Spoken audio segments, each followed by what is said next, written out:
Day. Gio looking to start a Nats win for the 6th straight time. And last night, a late game incident that alters the Nationals lineup today.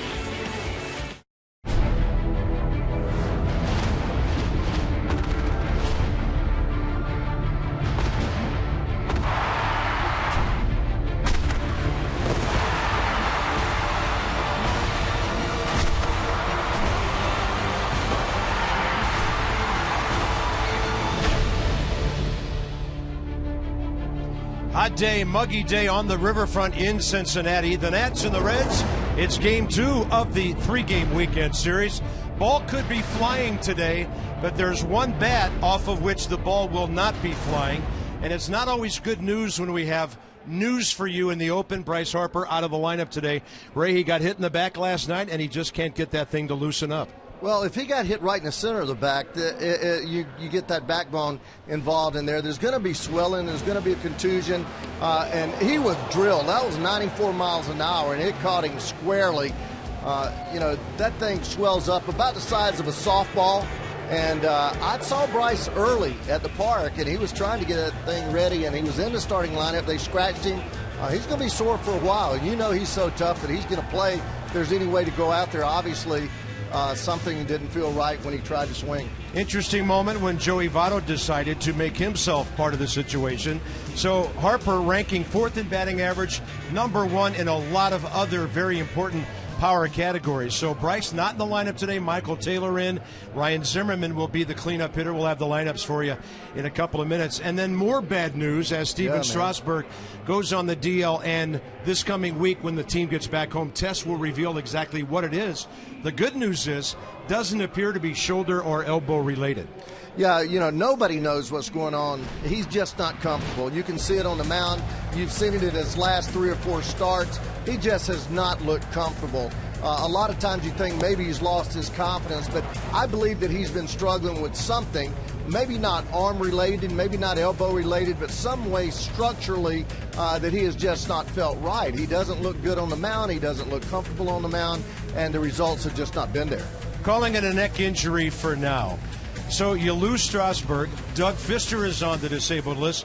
But the great thing about this ball club, you turn around the next day, you got Gio Gonzalez, Tanner Roark, Zimmerman, and Scherzer will go against Toronto Monday and Tuesday. So this team is still pretty wealthy when it comes to starting pitching. Well, there's no doubt about that. The depth is incredible with the starting pitching. You start to wonder, though, when you lose Fister, you don't know what the situation is with Strasburg. Harper's out today. You've got Worth out, Rendon, your 2, 3, 4 hitters out. Eventually, you're going to get to a spot to where you don't have quality players or enough quality players to cover all those injuries. We're hanging on to that first place spot. It is early. Hopefully, we're going to get these guys back. But right now, this team is not just injury-laden. They're crippled with injuries. All right, so maybe come limping home tomorrow night. We'll see how Gio does here this afternoon. He's had good success against Cincinnati, including a ball game here at Great American Ballpark last summer when he was almost untouchable for 7 innings. 9 starts. He's gone 6 innings 7 times, 7 innings twice. Gio in a moment.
Cincinnati, the Nats trying to get back even. This is a pivotal game. It's a 2-2 road trip right now, and the Nats could come back with another good road trip and another series win. Today depends on Gio. Ray, last time out Sunday against the Phillies, the Nats won that game 4-1. Pitched an out into the 7th inning, and he didn't give up a whole lot to the Fightin' Phils that day. He did not, Bob. He's been sharp all year long, really. He's only had a couple of outings that were not up to Gio's standard. 6 or 7 innings every time out. His curveball is extremely sharp. His fastball locating it away with a lot of movement. Didn't throw a lot of changeups, but when he did, he kept it down and away. So Gio, 3-0 in his last 5 starts. The Nats have won 7 of his 9, and really, that's the bottom line for any pitcher, any ball club. How many games does your team win when that guy is starting? Here's a 25-year-old Cuban rookie, 5 games, 3 starts for Raisel Iglesias. And the Reds, well, they see a lot of promise for this guy. He hasn't given up a home run. I mean, he has really kept the ball in the yard. And maybe Ian Desmond will be able to get him today. Desmond, last night, with a couple more hits. First inning up the middle, 5th inning down the third base line with an RBI. Ian now a Major League best 13-game streak, hitting .352 over that time. The lineup adjusted. You'll see it in a moment as Ryan Zimmerman replaces Harper in the cleanup spot.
BMW centers.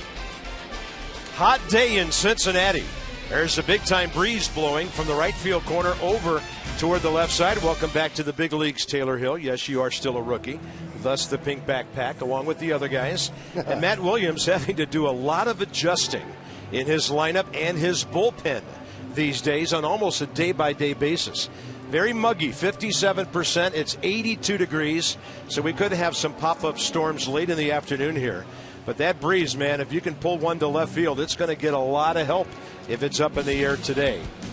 Danny Espinosa, career hitter in Cincinnati, .325 with 5 extra base hits. Well, the 5 doubles and the 2 homers giving him 7 extra base hits and 6 RBIs. Danny batting just .214 left-handed, trying to sort of reset things from that side of the plate. Taylor's in there. Harper out. Zimmerman is the cleanup hitter. And here's Raisel Iglesias' first start ever against the Nats. Only the 4th start of his career. They got him from Cuba when he became a free agent there. Fastball. The breaking ball had said 22%, but golly, he throws a lot of them, Bob. About 3 different kinds of breaking balls. Talked to Jeff Brantley, their TV guy, and he said he was a poor man's El Duque. So that means he comes from all angles, throws all kind of pitches.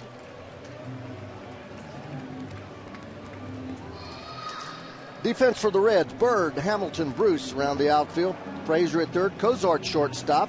Phillips back in there at second, Votto at first. Pena the catcher, and Raciel Iglesias on the mound. And as we told you last night, Brandon Phillips has won 4 Gold Gloves, his most recent 2 years ago. 3-time All-Star, a Silver Slugger guy, and at times he's the pulse of the Cincinnati Reds. So here's Denard Span stepping in, hitting .380 on the road this year. First pitch of the ball game. We're just a minute late at 4:11, and it's ball 1 up and away. You're going to see right off the bat, this kid has great stuff, but he's wild. He does not like to throw to contact. He likes for hitters to swing and miss. Therefore, you're going to see a lot of 3-2 counts, 2-2 counts. And even though he hasn't been with Cincinnati that long, rated the second best prospect in their organization. 1-1 pitch. Span looking to guide it to left. Andy Fletcher has the plate today. 16th year in the big leagues. Paul Emmel, Jordan Baker, and over at third base is the crew chief, Jerry Meals. After Ray Knight totally nailed the scouting report on the umpire last night. If you knew as much about Wall Street as you do about umpires, we'd all be a lot better off. That was pretty good stuff last night, my man. 1-2 to Span. In the air to right. The wind's not going to help it, and it's going to hang up for Jay Bruce.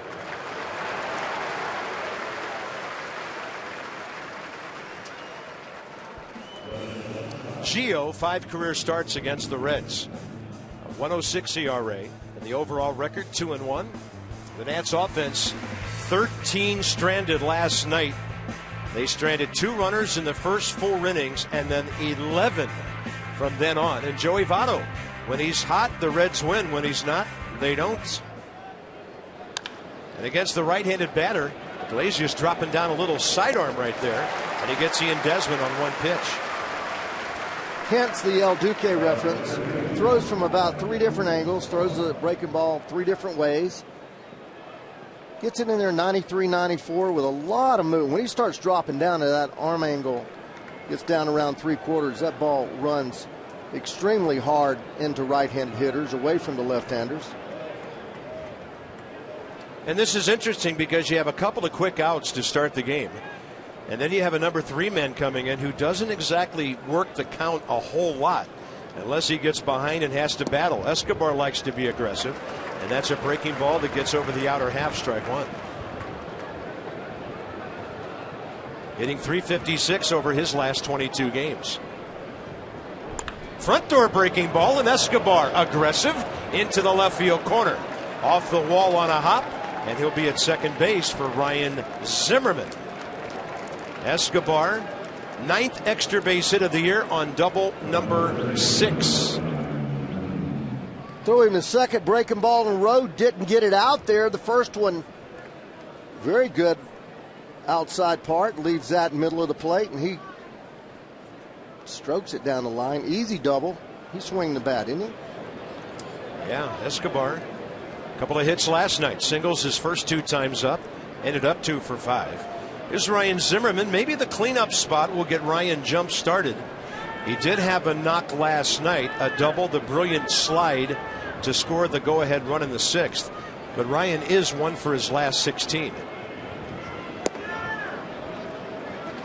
Low strike call. Andy Fletcher thought about it for an instant. Well, I remember Andy as a low ball umpire. I don't remember him being a guy that called the corners in the pitcher's favor. You pretty much have to throw it over the plate with him. A little bit outside, 1-1. So you saw Clint Robinson on deck. Pretty good pitch, but he's not one of those guys like Paul Emmel that gives you that. Jerry Mills, excuse me. Paul Emmel also a guy that I think is a pitcher's umpire. He's at second base today. Zimmerman high in the air out of play right side. And you do have to study umpires as a hitter. They're all different. They all have different zones. I always kept a book, a little spiral notebook. Joe Morgan started that in Cincinnati. He was always jotting down in this little book. And I asked him, I said, what are you doing? He says, I'm not charting the pitchers. I'm charting what the umpire calls on me. And it gives me a better idea of what I'm going to have to swing at. It really makes a difference as a hitter. Yeah, the great ones, when they do great things, it's no accident. I mean, they used to say Michael Jordan was the first guy in the gym and the last guy out. Other guys down through the years in baseball just work, and that's one of those little details, like Tony Gwynn with the videotape. Runner going, Zimmerman right center. That'll be an RBI hit, as Escobar thought he had the red snapping, and he will score, and it's a good thing with a guy going to third with 2 outs that Ryan Zimmerman put that ball in play. So Zimmerman, RBI number 33, and he's back up in the top 7 in the league. I'm not sure what Escobar is doing still in third base with 2 outs, or trying to. Got picked off the other day. There's really no advantage to that, but nice piece of hitting there as we focus on the positive things. Run scores. Nationals up 1-0 early. Well, you know what they say, when you try to go to third with 2 outs, you better make it home. And that's what Zimmerman allowed him to do. With me, Bob, it's about messing the hitter up. You know, that sudden movement to third. Yeah. You know, you're looking out there trying to focus at the arm, and it distracts you. So a good first inning for the Nats, a pair of 2-out hits, and here's Clint Robinson. Clint is 11 for 48 in 30 big league games this year. After all those years he spent buried in the Royals organization, cup of coffee with the Dodgers last year. And he hits one hard out to left center. That ball is run down, and a 2-handed catch by Marlon Byrd. The Nats come out hacking. A run on 2 hits, and now Gio has an early lead.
Two for his last 4, busting out of a bit of an offensive slide. And the Reds lineup now, they've hit .252 their last 4 games. They're still at .238. Only the Phillies have scored fewer runs. Joey Votto will play in his 1,000th game tomorrow, barring something happening today. 10 career home runs against the Nats. 171 in his big league career. And here's Gio taking on the Reds. I like that mix. 65% fastballs, but he throws a lot of breaking balls, a lot of change-ups. 35%. That's a good number. Keep you guessing, make that fastball more alive.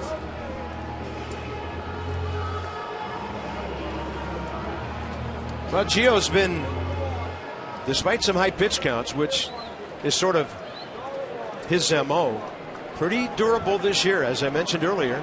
A couple of times this year, 7 innings. 7 starts with at least 6. Brandon Phillips is 1 for 8 career against him with a walk and a strikeout. Phillips came off the bench, early pitch hacking, and got a sac fly. He's hit .320 in the month of May, and he's at .297 overall. .271 career hitter, now in his 14th big league season. He's been battling turf toe on his left foot. And the ball hit to right in the corner. And Clint Robinson playing right field for the first time as a Nat, with the ball moving away from him over to grab it. Yeah, he hadn't played right before, but he has now. The ball will find you, right? That ball was hit pretty good going away from him. He got a really good jump on this ball. He was moving on the crack of the bat, and, you know, looks like he's been out there forever. Converted first baseman, and that was a nice play. That is huge after the Nats score to keep Brandon Phillips off base. Here's Joey Votto. He has a career homer against Gio, one of his 10 against the Nats. And that 92 low and inside. I look for him to, when Gio is right, the curveball is the pitch that I look for. When he's throwing the curveball for a strike, it's such a big breaking curveball, almost an unhittable curveball. He's very tough to beat because he'll throw it 2-2. Hitters just get all locked up on it. So let's see if he throws that curveball for strikes today. If he is, they're going to be in trouble. My goodness. 3 times. Just a tick inside, I believe. Way inside, actually. And the 3-0. Gets the outer edge there with 91. Once again, calls that low pitch.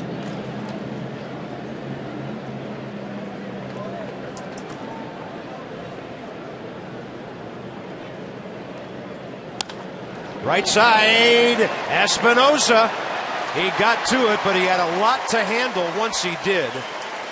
And of course, out there on the shift, everything speeds up for the second baseman. Just to get to that ball, he had to travel a long way. I don't know that he would have had enough from that distance to throw him out. He's got that great arm, but good effort just to get to that ball. Well, here's Todd Frazier.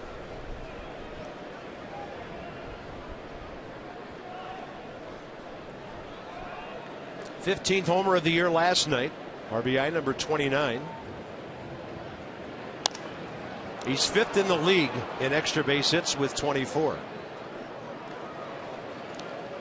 So let's talk about the big boppers around Major League Baseball. Bryce, of course, not in the lineup today, has 18. Nelson Cruz has 18, and he has 38 RBIs to go with it. That's number 1 in the American League, but Harper, man, way up there with 43 runs batted in. Todd Frazier, he's lurking. He's slugging. Gio goes changeup away, and the count's 1-1. Frazier, by the way, he's hit home runs in 3 of his last 4 games.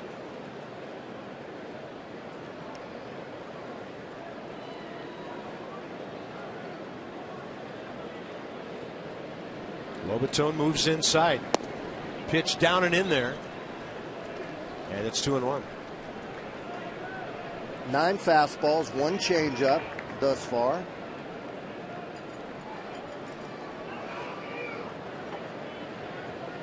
Maybe we'll see a hook when Jay Bruce steps in. Unless there's a double play right here. Gio, by the way, start number 190 of his career. 196th overall appearance. He's won 84, lost 60.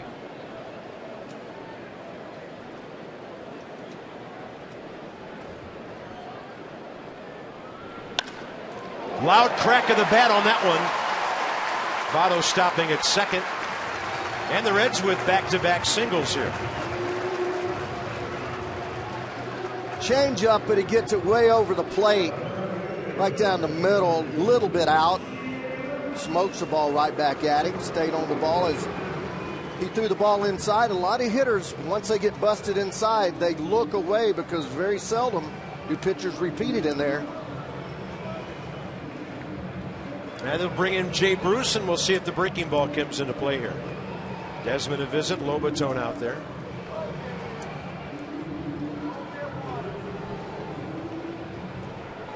Jay Bruce career against Gio Gonzalez, 2 for 10, both hits doubles, a walk and 4 strikeouts.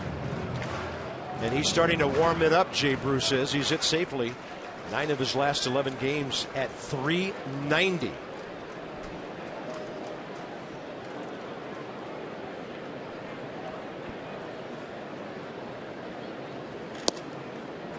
A little bit inside. Nationals defense today. Taylor in left, Span in right, in left, Robinson in right, Escobar, Desmond left side, Espinosa, Zimmerman on the right.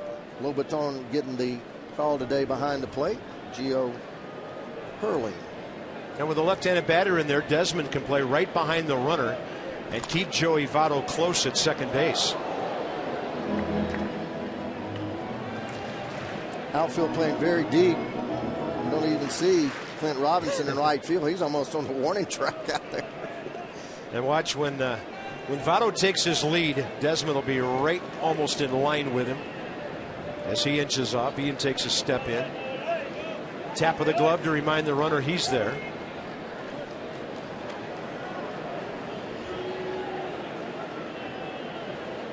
Marlins are underway at New York. It's Tom Kohler and Jonathan Neese. And the Mets have scored a run in the bottom of the first. They're a game and a half behind the Nats still. There's that big sweeping breaking ball, a beauty. Dandy boy. At 79. Yeah, look at the depth of this curveball and how far it sweeps across the plate. Breaks from one corner to the other. And when he's got that thing working, it is a long day for most hitters if he just goes ahead and starts throwing it. Sometimes he keeps it in his pocket a little too long for me, Bob. Almost a commitment by Bruce, and Jerry Meals says no swing. Perfect 1-2 pitch. We talked last night about how often with 2 strikes we don't make a pitch, but he gets there almost borderline right there. Dandy little breaking ball right off the outside part of the plate. Nice block by Lobe. Jay Bruce has bounced into 3 double plays.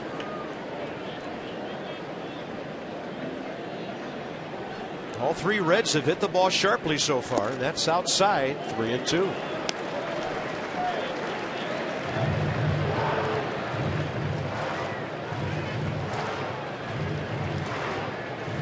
Cincinnati's a running ball club. I don't know if they'd start the runners here.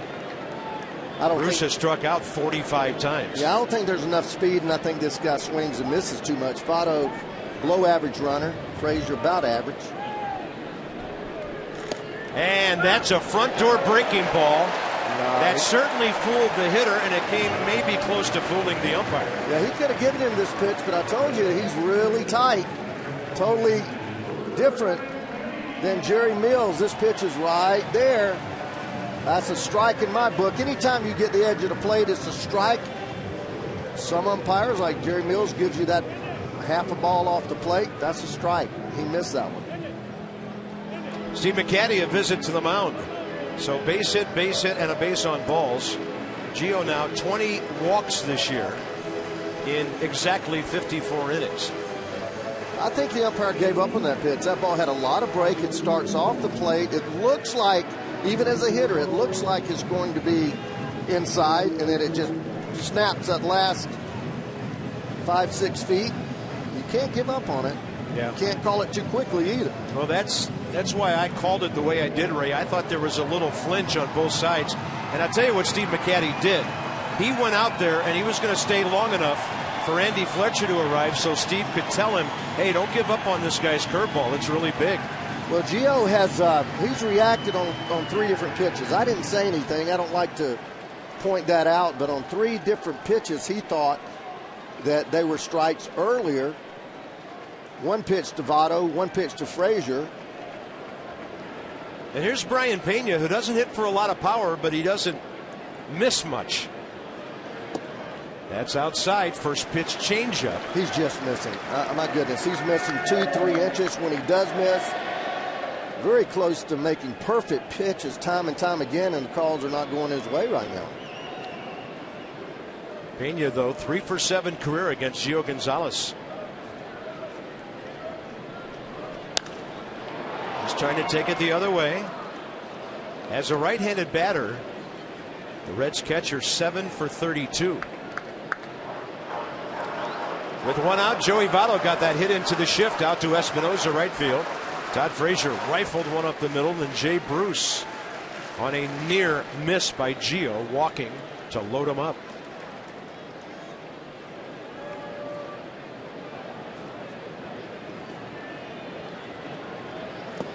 Inside, the ball skipping into the middle of Lobotone. And right now with the cloud cover here, things are darkening late in the afternoon. These are ideal hitting conditions compared to what it usually is at this time of the day. We've got some dark clouds moving in. They look like they're coming right up the Ohio River with that breeze. 2 balls, 1 strike.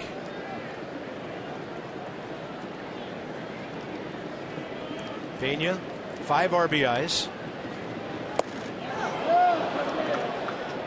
That's a swing, and it's a good thing Paul Emmel said it, because it was a borderline pitch that was not going to be a called strike. No doubt about it. He tried to hold off with his hands by getting his hands way out there and laying that bat off, but right at the front of the plate, got rung up. Count 2-2. That was a crucial strike to get.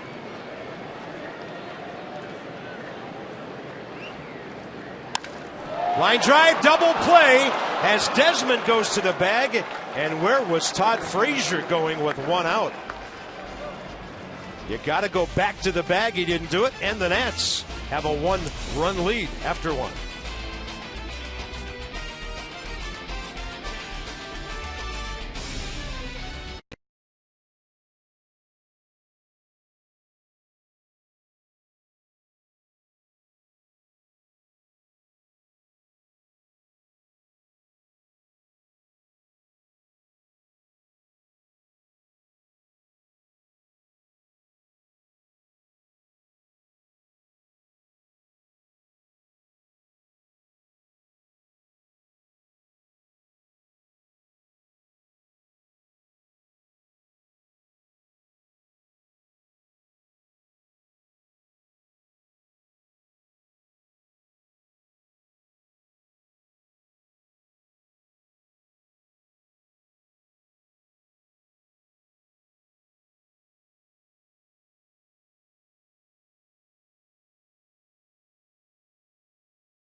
Wandering way off the bag with 1 out. Yeah, bases loaded. You have a little different mindset. You want to make sure you don't take that secondary lead. You get this lead here, but you stop right there. If you don't go on out there, you're going to get doubled off. There's no way to get back on a ball hit this hard unless you take that real short lead. But see, he's making that double hop, triple hop, and then breaks to go. I don't know what he's thinking. You just read the ball off the bat, and you're supposed to freeze and go back, but he was out there way too far. Big double play for the Nats. 6 unassisted by Ian Desmond. Top of the second, Lobotone, Espinosa, and Taylor. Every time I look at the stat sheet, it's hard for me to believe that Jose Lobotone has only played in 10 games this year. He's 8 for 34. He's done damage when he's been in there. 7 hits of his 8 from this side of the plate. Checks in at 235. Yeah, Ramos, after missing all those games the last couple of years, he said, I'm not going to let anybody in there. Yeah, well, this bat has determined some of that. Wilson has been red hot. Little cooling off period the last week or so. And Lobotone, who has shown us some pop with 2 homers already, has a 2-0 count.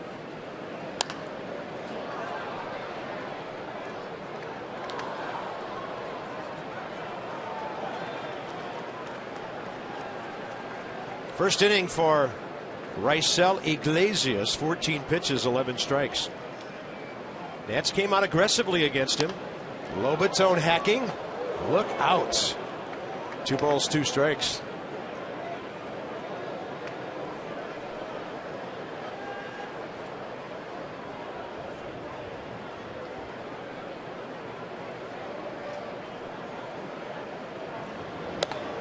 Fastball up. Counts full. Mercedes-Benz will track it. Right there at the top of the zone. Not going to call anything borderline. 3-2 pitch. Lobaton can't get to 90 upstairs. Iglesias, first strikeout of the day.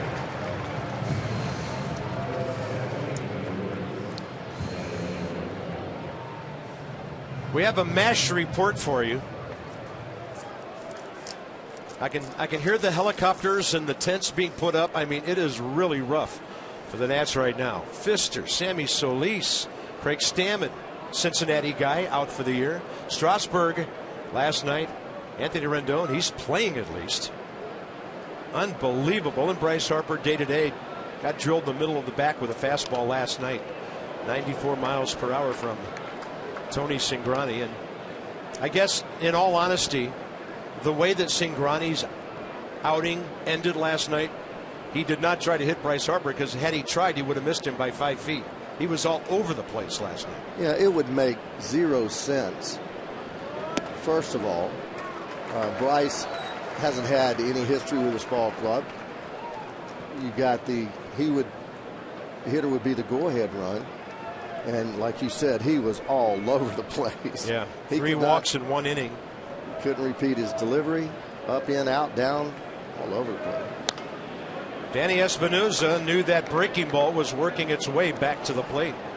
You know, and this is typical Bryce Harper, just to put a little icing on last night.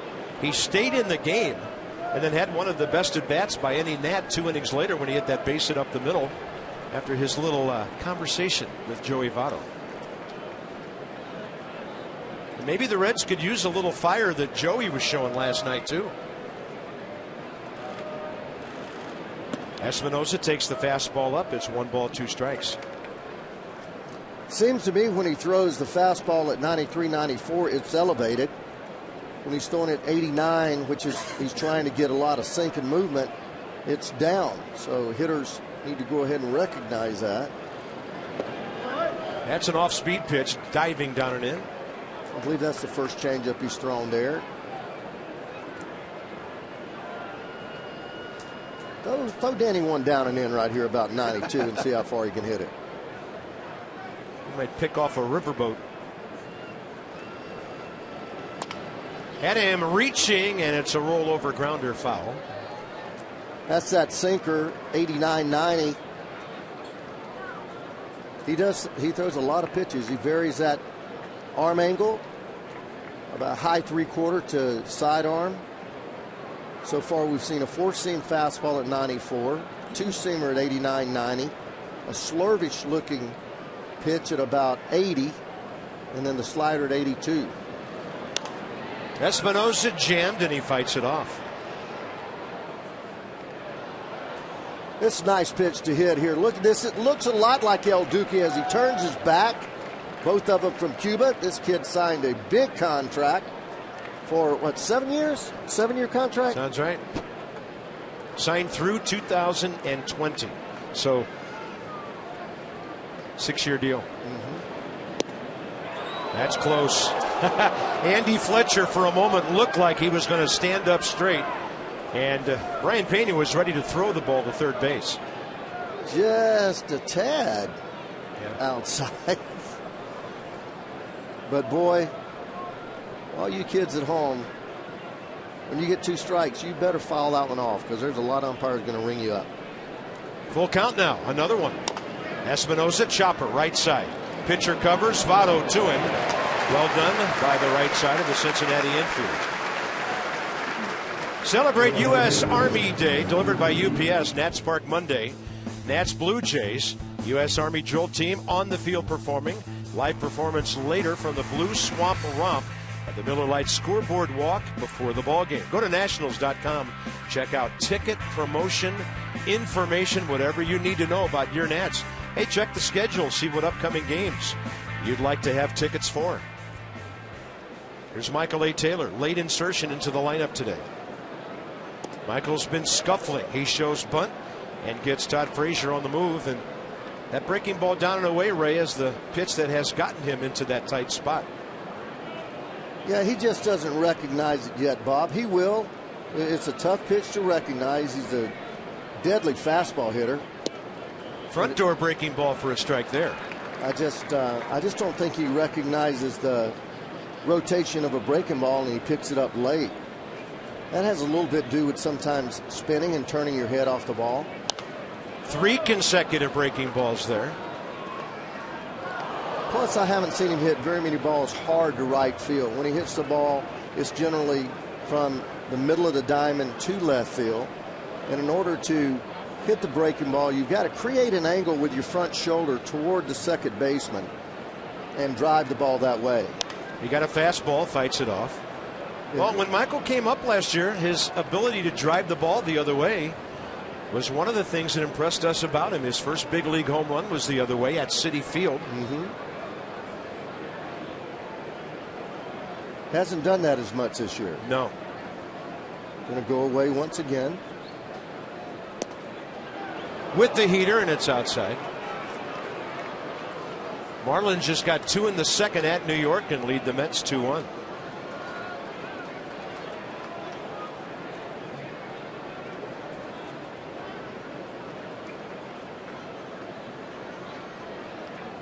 There's the pitch that has been so difficult for Taylor. 2 Ks in the second around a bouncing ball. Iglesias back on his game. 1-0 Nats.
Time. And recently, Gio Gonzalez got a tip from closer Drew Storen, who noticed something mechanical from watching Gio's outings while in the clubhouse before heading out to the bullpen mid-game. He noticed that Gio needed to stay a little over his back leg a little longer and allow his arm to catch up.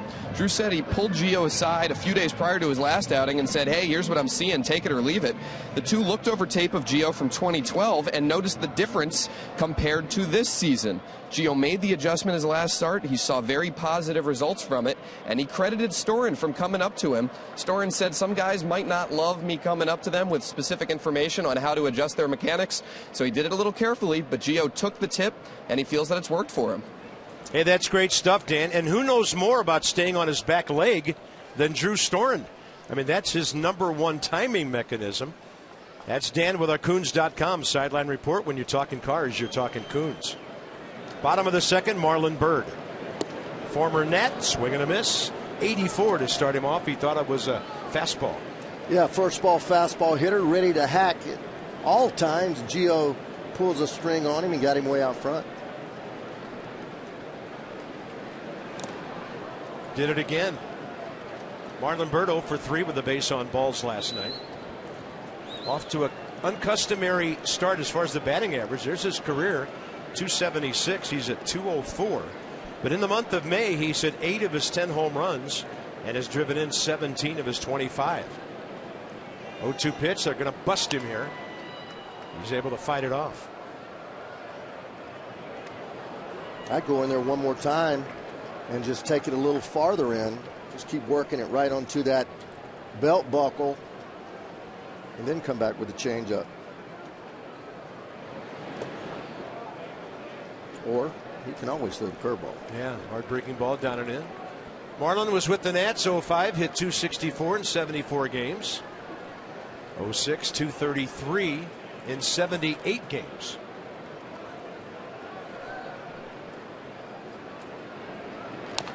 Had him chopping at a pitch low. Another changeup. He was traded to the Nats for outfielder Endy Chavez.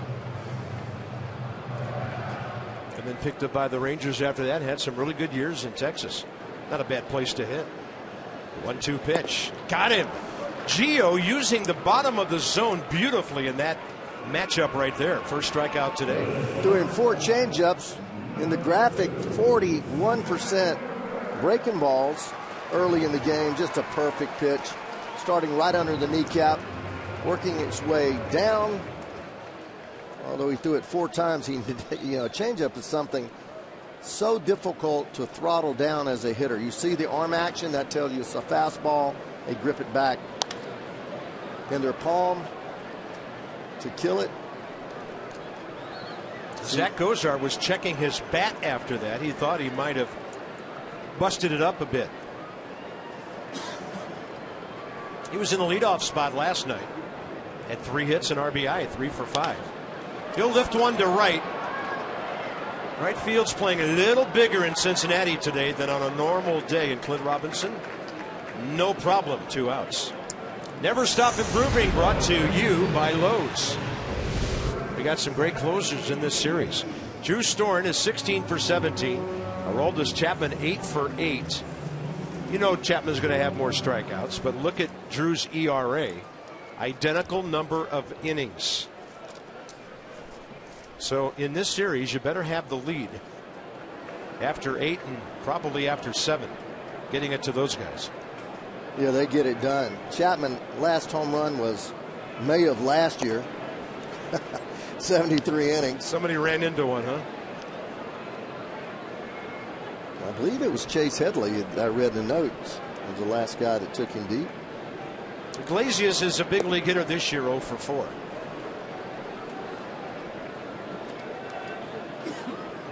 So in this case, with the pitcher batting 8th, if the Nats get him, Billy Hamilton leads off next inning, and that's part of the Cincinnati plan by Brian Price, having the pitcher bat 8th in case he's the last out of an inning. And you've got Hamilton, Phillips, Votto, and Frazier coming up after that. Practice that Tony La Russa started years ago. Yep, he did that with Mark McGwire to get more men on base for that big bat. A 1-2-3 for Gio, a couple of strikeouts. Nats 1-0 after 2.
Important connections.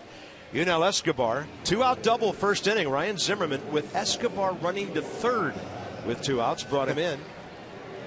And then Gio, 35 pitches, 21 strikes his first 2 innings.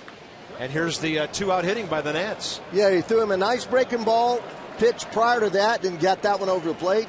Yunel crushes it, then beautiful piece of hitting. Line drive right over second. As you mentioned, not sure why he's doing it. Escobar running with 2 outs. Second to third. Won't quite get that strategy, my man. You know what? 1 out of 2 times it works for you. But I don't know if I'm comfortable with 50%. So here's Gio leading off the top of the third. 0 for 12 this year. Takes a fastball up and in. The only thing, if you have a pull hitter when the third baseman goes to cover third, then that hole is open right there. That's the only advantage. And as a third baseman, I held until the ball was by the hitter. Yeah. Because with 2 outs, the hitter is the priority.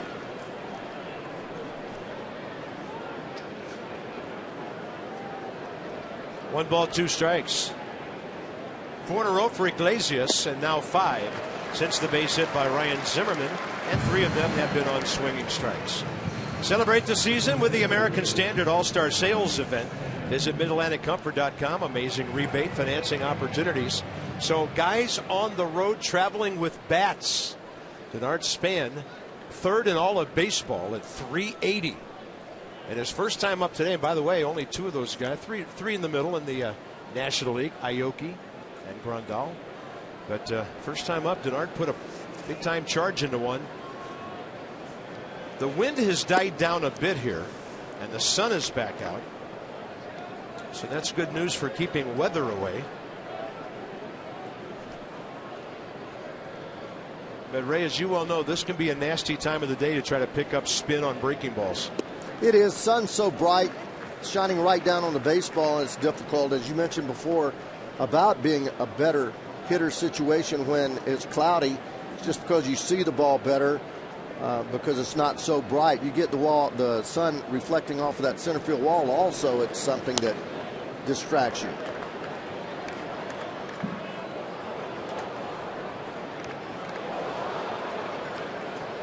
Pretty bright out there right now. Look at how bright it is just to the right of the bullpen, with the sun shining right down on that.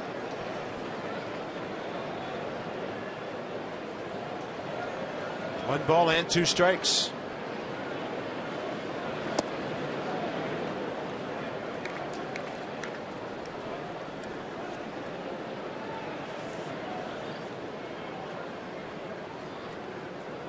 Denard, a base hit in 4 trips and a walk last night. And the 2-2, and he stayed with the 85 changeup that was sitting upstairs. Actually dropped down underneath to throw that changeup.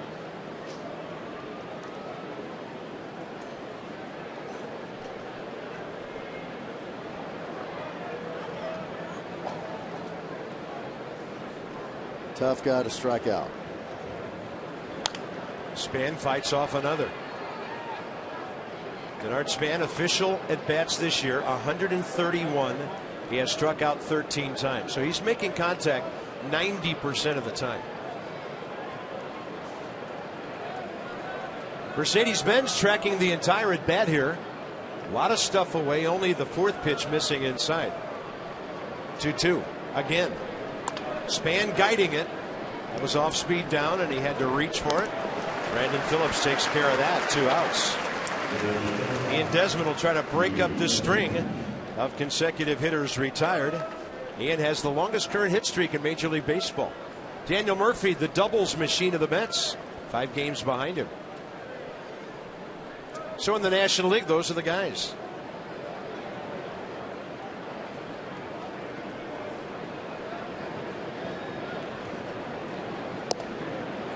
Inside edge. Desmond, first pitch he ever saw from this guy 2 innings ago, hit it to the shortstop. Zach Cozart threw him out. Up and in, and a lot of hitters have holes in their swing up there. Yeah, you're not going to hit this pitch. It's elevated. It's up above his letters. And it's in. Out away from you, you might be able to do something with it, get your hands up on it, but not inside up. And they're going away, and that was a 94 fastball.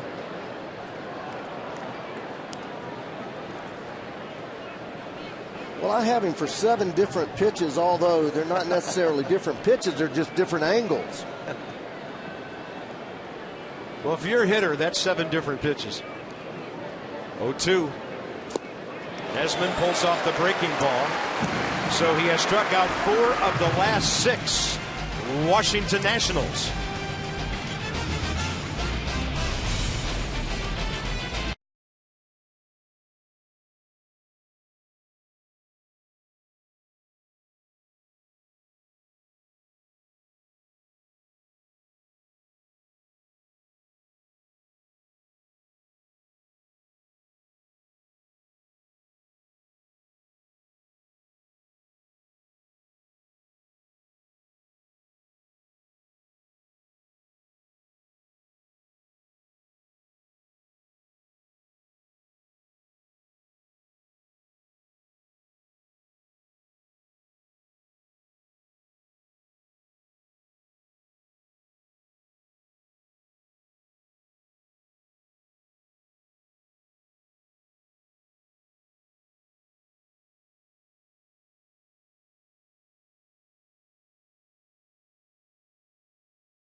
The line's right in there somewhere on the Kentucky side, right back toward the Queen City of Cincinnati. Beautiful day, muggy, warm, and how about some hot dogs? Hatfield presents it, and that's Monday night, the Nats and Blue Jays. They'll be available at all Nats dog stands until the start of the 6th inning, while supplies last. Get your game tickets at nationals.com. $1 hot dogs.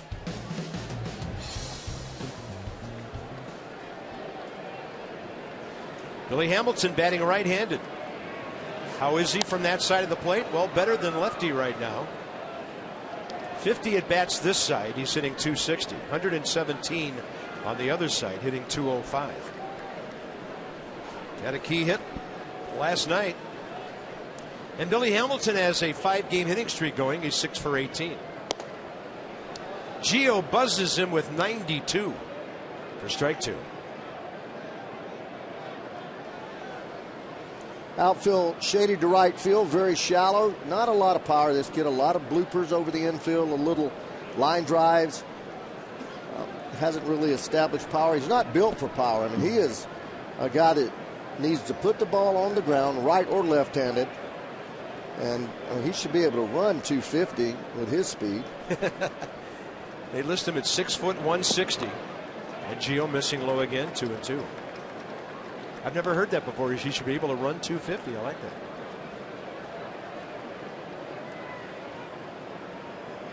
Number 2 in the Rookie of the Year voting to Jacob deGrom of the Mets last year. 2-2 pitch. Well, Gio got him 0-2 and started nibbling. You don't want to lose this guy and put him on. Top of the hour here in Cincinnati. Hope you're enjoying Nationals baseball back home.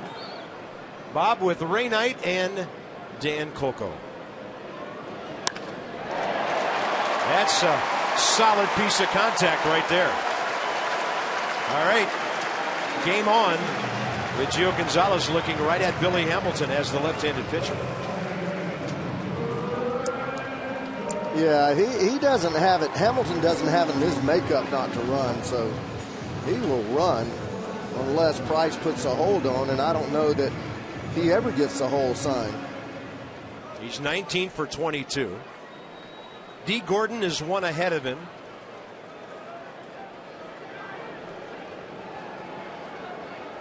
Billy Hamilton last year stole 56 bases, but he led baseball by being caught 23 times.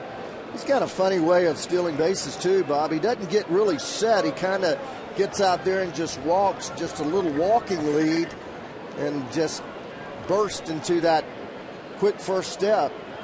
He just doesn't get way out there and settle in. He's always just kind of moving, and takes off. Yeah, so the career percentage you saw, not that great. 77%. And by the way, something nobody talks about, his defense. He was a Gold Glove finalist last year, only made 2 errors, and had 10 outfield assists. Brandon Phillips can move, not an easy guy himself to double up. Very aggressive hitter. It's the 0-1 count. Hamilton holding, and that's perfect on the inside edge. Oh, now that's what you call busting a guy inside there. That 93-mile-an-hour cheese right on the inside corner. Not anything you can do about it as a hitter. It's so tight to you.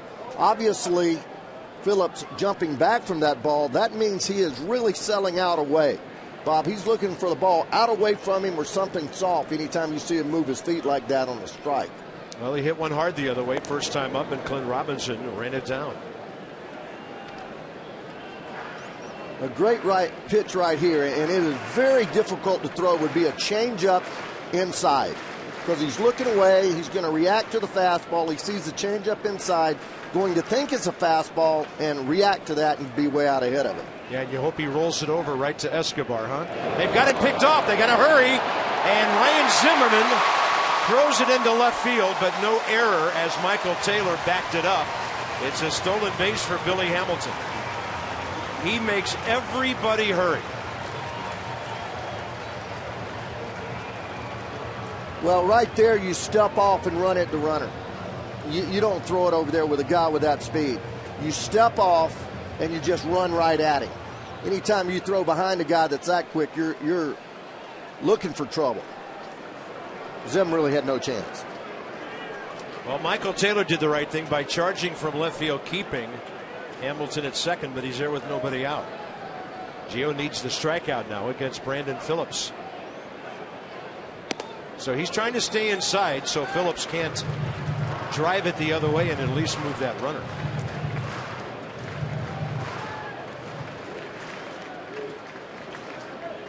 Tying runs out there. You kind of reflect back on the at-bat when Gio Gonzalez had him 0-2. It went to 3-2 and Hamilton got the hit.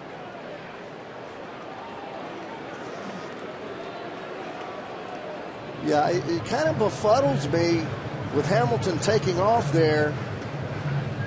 He took off so far ahead of Gio's delivery that he had plenty of time to step off, and he just went ahead and completed the throw to first.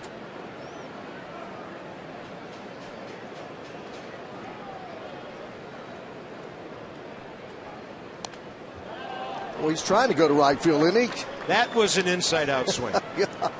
That ball was right at his back kneecap, and he dropped the bat barrel inside, trying to inside out that ball to right field. Very difficult thing to do.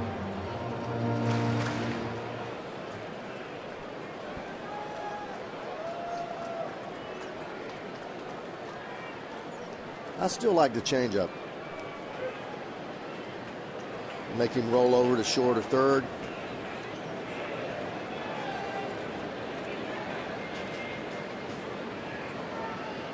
Breaking ball. It's hit behind Hamilton, so he easily goes to third base, and Ian Desmond throws out Phillips. A very productive out for the Reds. Joey Votto and Todd Frazier now standing in front of Gio Gonzalez, trying to hold on to this 1-0 lead.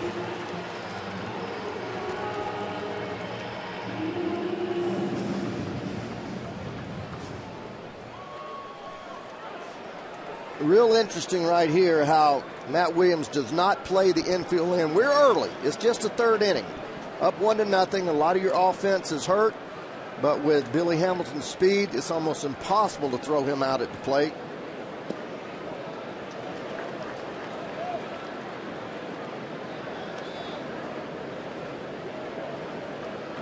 Basically, you're just giving them a run. Any contact except back to the pitcher scores a run here.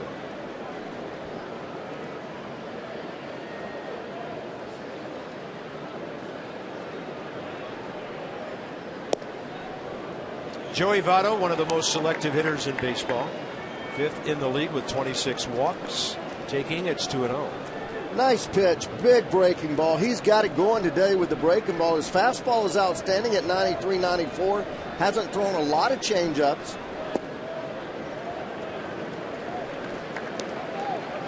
2-1 now. Gio's thinking about strikeout. You want to, there's times when you go to contact, there's times when you want to strike him out. Gio does not want that run to score. Matt's saying, hey, we're going to win this ball game. If it's 1-1, we're just going to stay there and rely on our offense. Strike 2 on Joey Votto. Situations like this is where we have really come quickly to appreciate what Max Scherzer does out there. He thrives on situations like this. Doesn't he, partner? I'm telling you, you look at him, watch him pitch day in and day out, and there's not anybody, and I mean this, this is not hyperbole. I don't know anybody that I've seen that stalks the mound, takes control of a game in situations like this better than Max. Target inside. Gio goes with the low fastball. Joey Votto hits it a mile, and it is gone. He has 2 opposite field home runs in this series.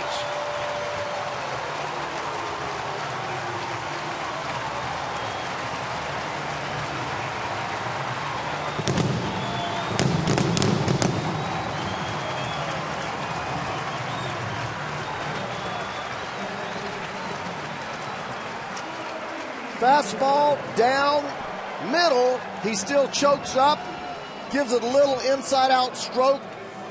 Just trying to make contact. Got it elevated. The wind's blowing now pretty strongly to left field, and the ball just kept going and kept going. Here's Todd Frazier. And that's inside. He was looking like he was going to bunt for a hit down the third base line.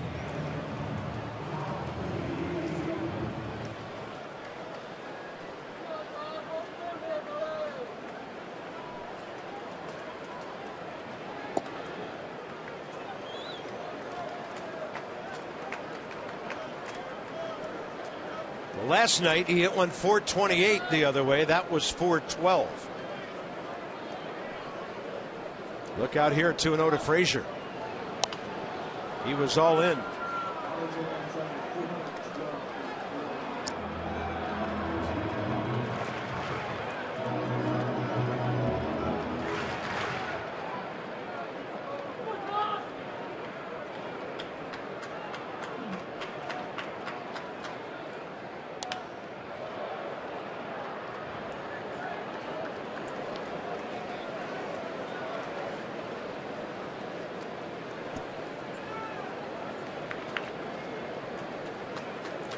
Now this is a long inning here. 1 out. Started the inning with 35 pitches. 20 pitches later, 1 out and 2 runs in. Big slow breaking ball. Frazier makes the adjustment and just bumps it out of play.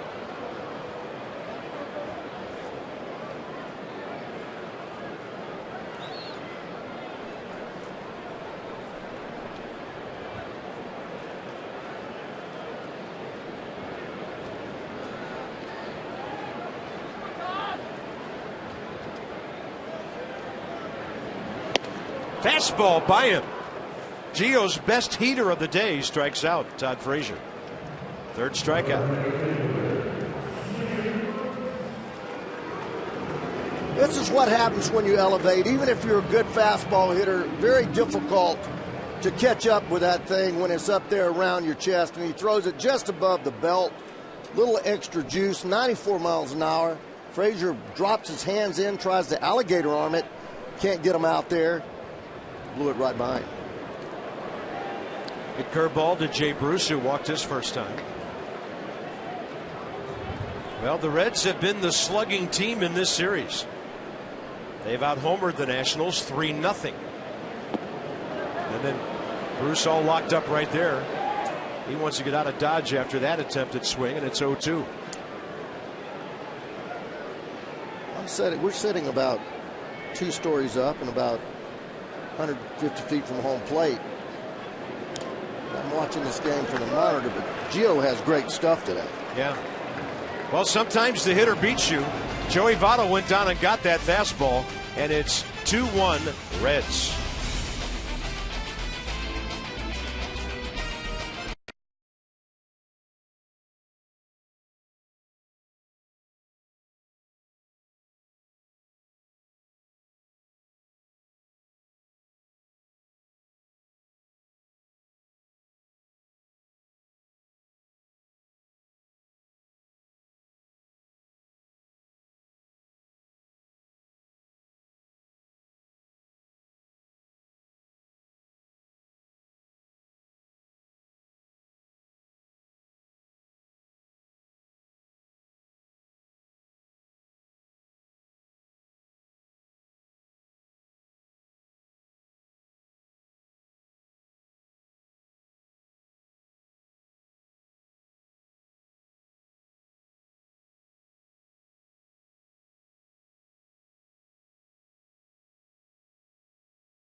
Yoga in the outfield. You need a special game ticket and enjoy a 45-minute yoga session in the outfield grass after the Nats-Cubs game that starts at 4:05.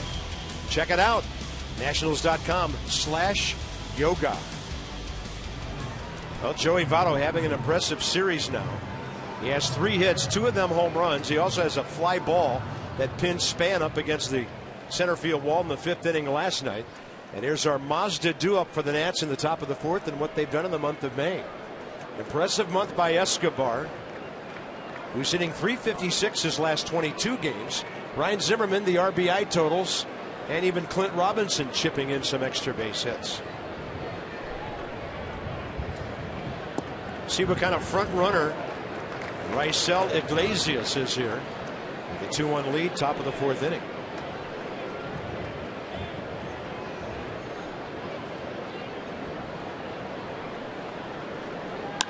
Escobar 2 for 2.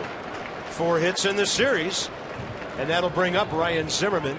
In 2010, Ryan hit .307 with 388 on base percentage, and he just had a really good offensive season. 25 homers, 85 RBIs, and number 100 at San Diego, May 30th, a first inning solo against John Garland. Then he would add another one, and Ryan Zimmerman well on his way to 200.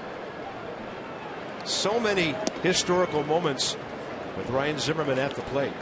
So to tell you how many homers he has now, 5 this year, 189 career. Special player. Can drive in a run with the best of them.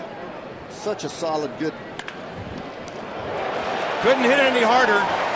Todd Frazier makes it easy for Brandon Phillips to have time to turn that 5-4-3 double play. That had a loud sound. Ryan Zimmerman unlucky. That ball was scalded. He threw him a fastball right in his wheelhouse. He jumped on it. One hop, the ball down in the corner in a heartbeat, just right at the backhand. Makes it an easy play when you can backhand that ball right around your thighs.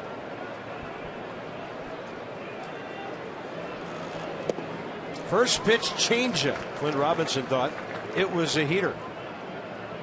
30-year-old rookie. Fly ball to left field first time.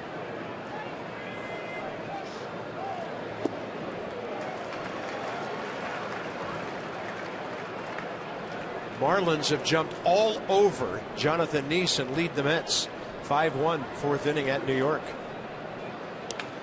How about Robinson on 0-2? He tripled up on the changeup, and Clint able to get it for his 12th hit of the year. Those three guys in the middle of the lineup, Escobar, Zimmerman, Robinson, haven't hit the ball softly yet. Yeah, 4 hits between them. And Lobaton is next. Clint Robinson standing next to another first baseman. Probably saying, hey, man, glad to see you got a shot to play in the big leagues after all those years. Clint stuck behind Billy Butler and Eric Hosmer in Kansas City. Lobaton thought that was a first pitch fastball, and by the time he swung, it was diving down and in. Well, that's 8. He broke out that little cutter slider underneath the left-hander's hands. He hasn't thrown that yet, so now that's 8 different pitches I've seen from him. There it is again. A little deeper this time, a little more downward break. Same result, same spot. Lobe swinging at 2 balls way down out of the strike zone. 0-2 pitch. The Cuban battery communicating well here. When Iglesias and Brian Pena first worked together, they were the first pitcher-catcher battery born in Cuba for the Reds since 1918. A couple of guys named pitcher Dolph Luque and catcher Manuel Cueto. 1-2 pitch. Looks to me like they're operating a lot based on what happened on the previous pitch. Another strikeout and a double play ball. The Reds still on top.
For the Reds in a 2-1 game. T-Mobile with our game changer, and last inning it was that at bat, Gio and Joey Votto. Started him down, then came back with a curveball that ended up away, then in, and then he comes right back in there, and he's late looking for the breaking ball, and he comes back with the fastball again, switched off the breaking ball to the fastball, throws it almost in the same spot.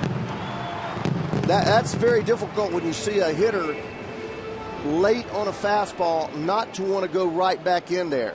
But when a guy like Votto is that late, he is looking for something different. So you got to put that in the back of your mind. Catcher has to think that way and realize, okay, if he's thinking breaking ball here and we throw it by him, he might switch off and go back to the fastball. And he did, and we threw him the fastball, and he killed it. Yes, he did.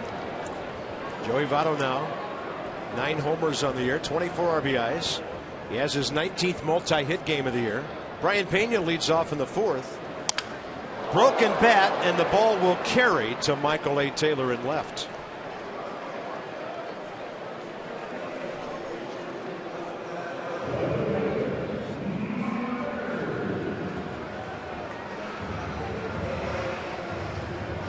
There's our old friend Jim Riggleman. The well-documented story. We talked a little bit about it last night. Parts of 3 years with the Nats, won 140 games, and he's been managing and coaching in the minor leagues, now back in the big leagues with his friend Brian Price as his third base coach.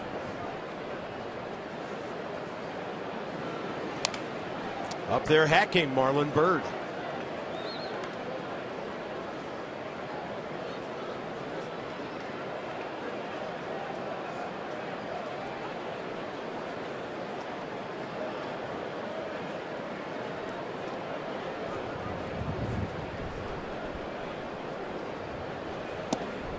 Gio's been able to throw that 92 under the hands of some of these Cincinnati right-handed batters.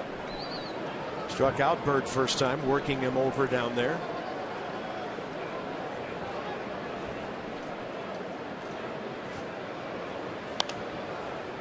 And a ball out of play to the right side as the clouds give us a little relief here.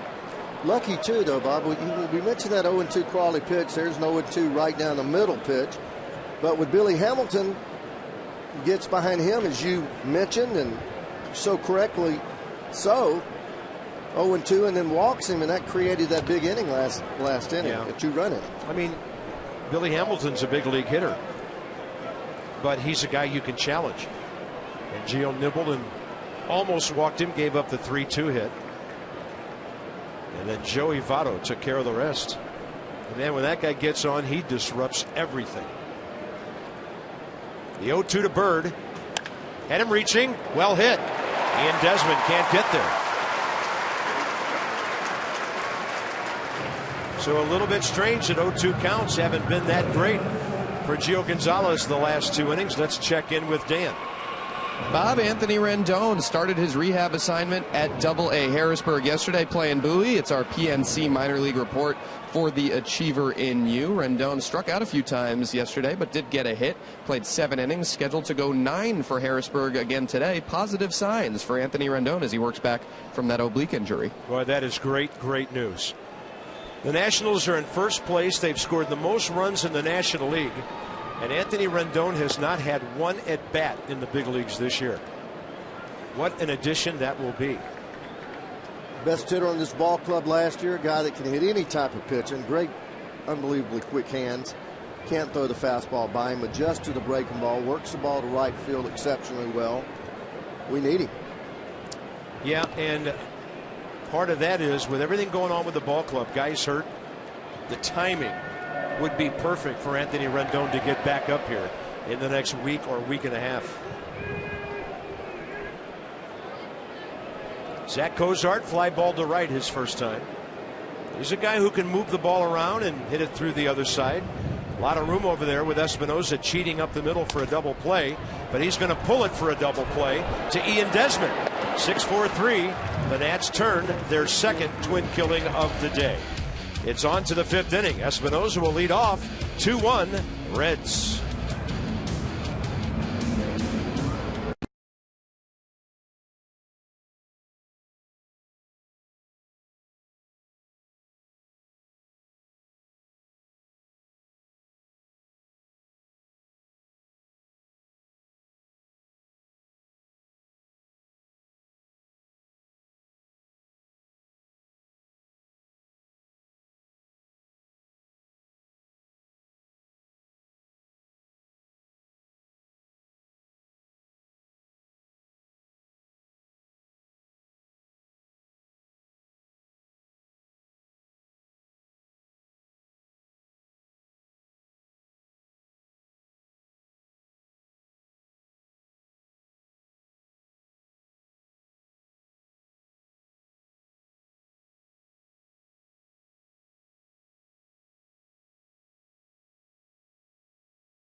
our Washington Nationals here. On to the 5th inning. Jeep takes us inside some numbers. What's up with offense in this hitter's ballpark for the Nats? Averaging under 3 runs a game last 5 times here. Hitting .235. Only 1 homer. Slugging not good at all. The Nats just came off a 3-game series at Wrigley Field where they scored just 7 runs, but the pitching was solid and they were able to win that series. Yeah, those stats are hard to believe in this ballpark. There's not a better hitting ballpark, and we've said it. We said it last night in the Open, than this ballpark. You see the ball great. The gaps are really short. Anything down the line carries. Center field 404. You saw the ball that Votto hit. If you get it in the air, it jumps. And it's a big outfield. I mean, 404 to straightaway center, and then the 370 to 390 gap out there, it gets deep in a hurry, but it's just right in those power alleys. Ball jumps and infield's real quick. Yeah, and you can see because of the scoreboard, the left field wall higher than the right. Yeah, right field's the real bandbox, 370 to the gap. And as we mentioned last night, part of that design was when Ken Griffey Jr. was returning to Cincinnati from his days in Seattle.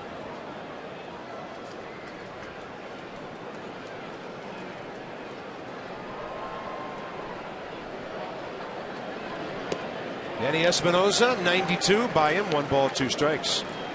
Pulled the ball first time. Iglesias had him lunging. He's averaging right around 15 pitches per inning. A run on 4 hits, 5 strikeouts. And the guy who's capable of walking guys hasn't walked anybody here.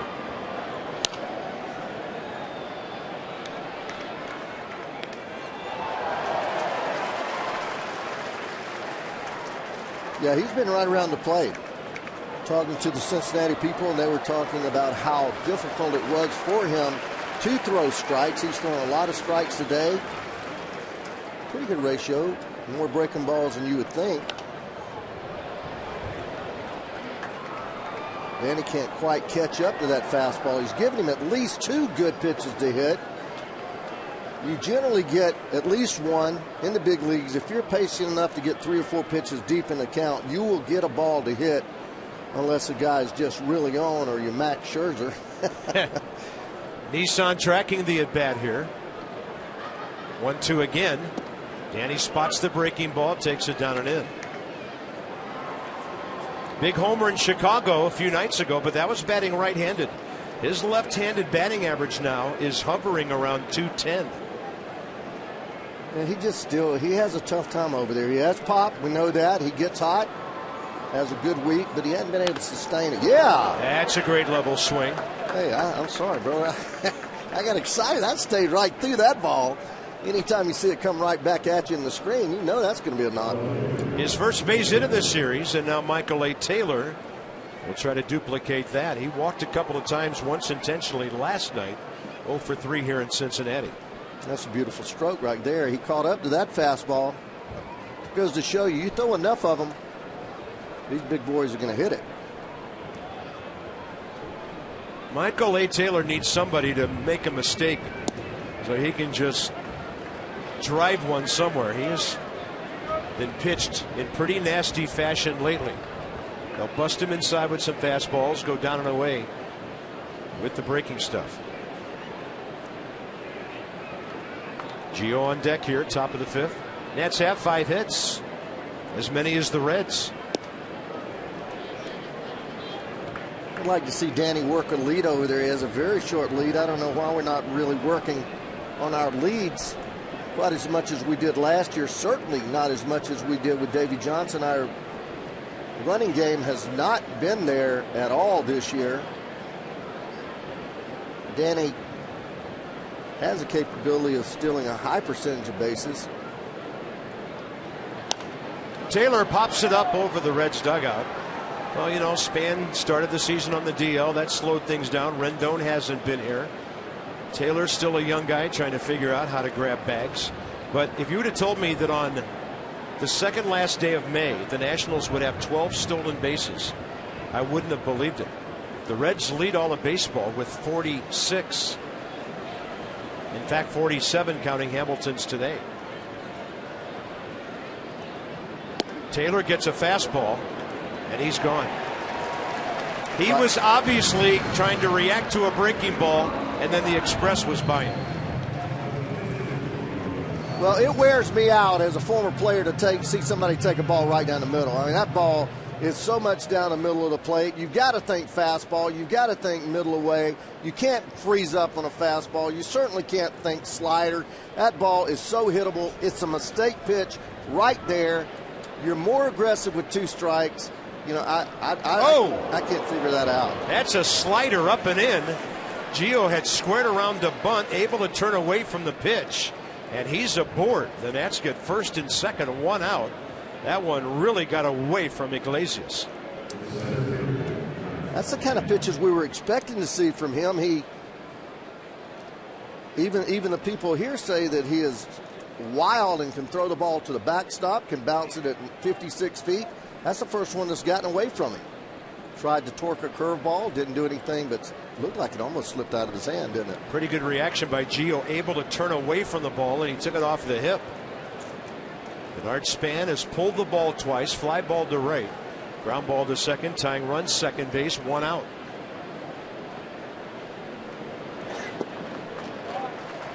First pitch changeup.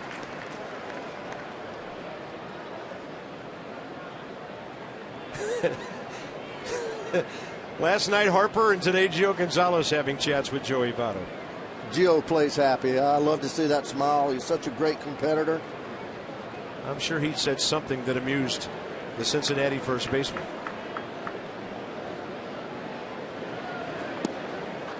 That time Denard able to lay off the changeup.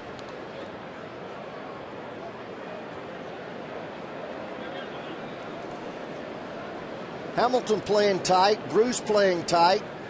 Going to be difficult to score, even though Danny runs well. If the ball is hit hard, both those guys throw well. Bruce inching in a little bit more. Left field, chance to score. Span hooks it, well foul.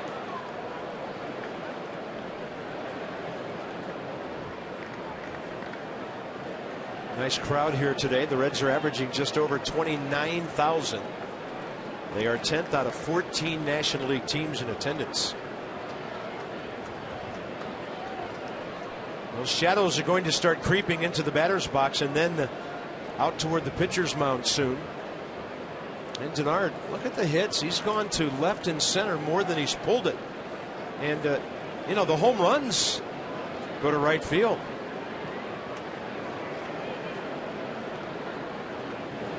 Span, left center, tailing away from Hamilton, can't get it. Here comes Espinosa. Throw home, high, he is safe. Pretty athletic play by Brian Pena right there. Tough ball to read for Danny Espinosa, the speed to make up the distance. He did exactly right. You cannot anticipate that ball being falling down. You can't run into a double play. He does exactly right. He gets plenty of room, works his way right there, goes halfway, knows that if he catches that ball, he can get back.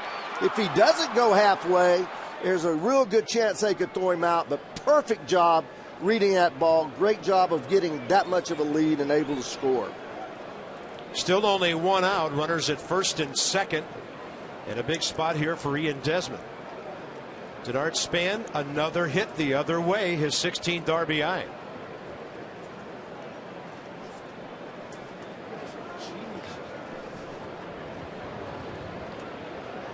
Desmond's pulled it to short and struck out. Ball 1.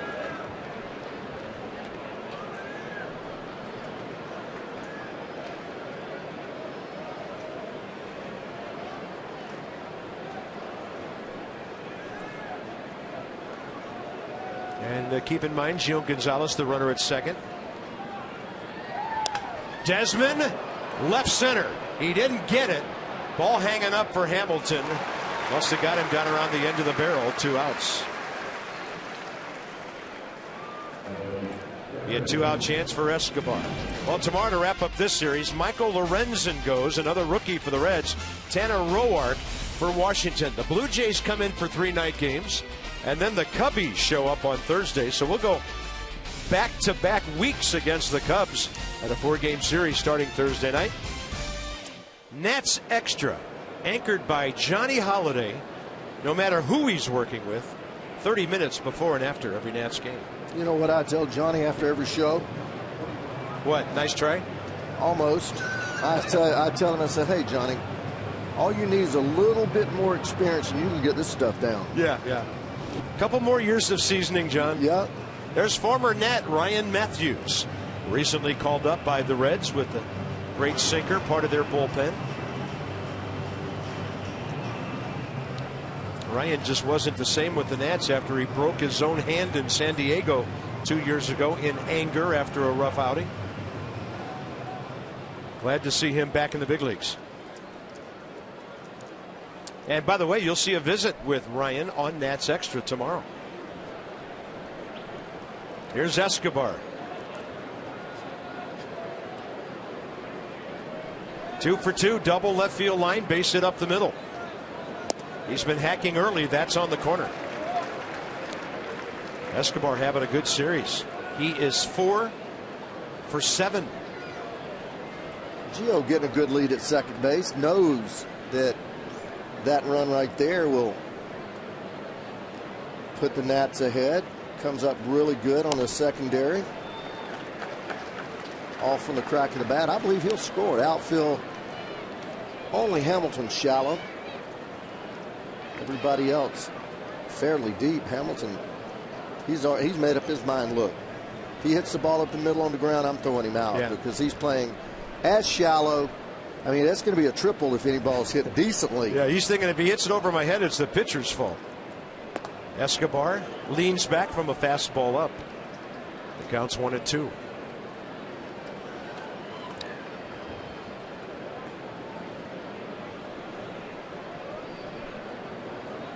He needs to hang that breaking ball. He likes to throw it in this situation.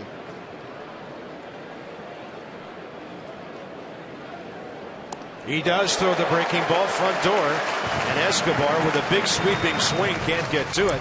Strikeout number 6. The span RBI ties the game.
Geico highlights, and here's the former Red player, coach, and manager to take you through some stuff with Gio.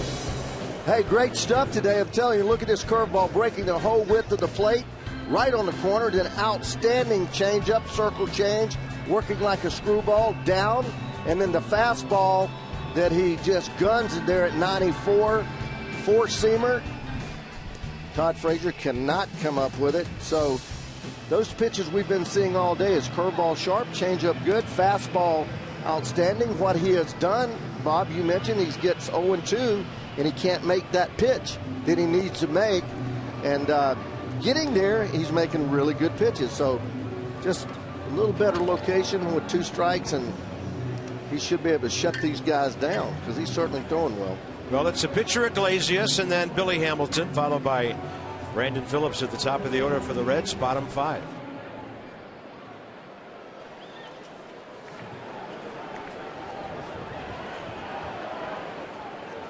.260 four-stranded for the Nationals. 2.50, 2 left by the Reds. Iglesias, first time up, struck out swinging. 0 for 5 is a big league hitter.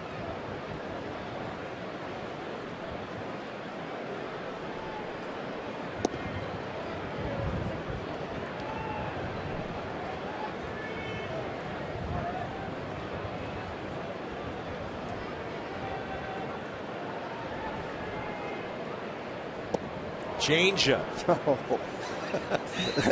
Changeup to the opposing pitcher, spun him around. It caused you to rip some muscles in your back right there.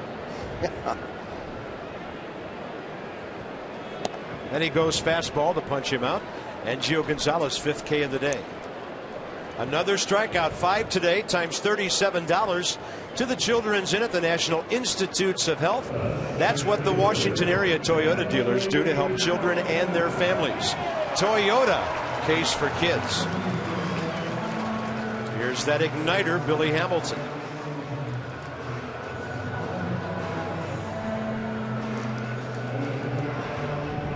Billy came out of Taylorsville High School, Mississippi. Mississippi State recruited him as an SEC wide receiver. I have a feeling that if he had gone to the Bulldogs, he might have been returning some kickoffs too. Oh yeah. I could see him running a couple back against your Georgia Bulldogs. Oh, we would have hammered him. We would have hit him down around the 5. Well, I was baiting you there. Escobar way in on the grass over there at third. You have to be. You know, I almost think that the way to play him is the way we are on the infield, but really choke him in the outfield. I think we're playing way too deep in left and right. He hasn't shown me any power in the 2 years that I've seen him play. He dumps the ball. The ball he hit up the middle, carried out to about 215, 220 feet.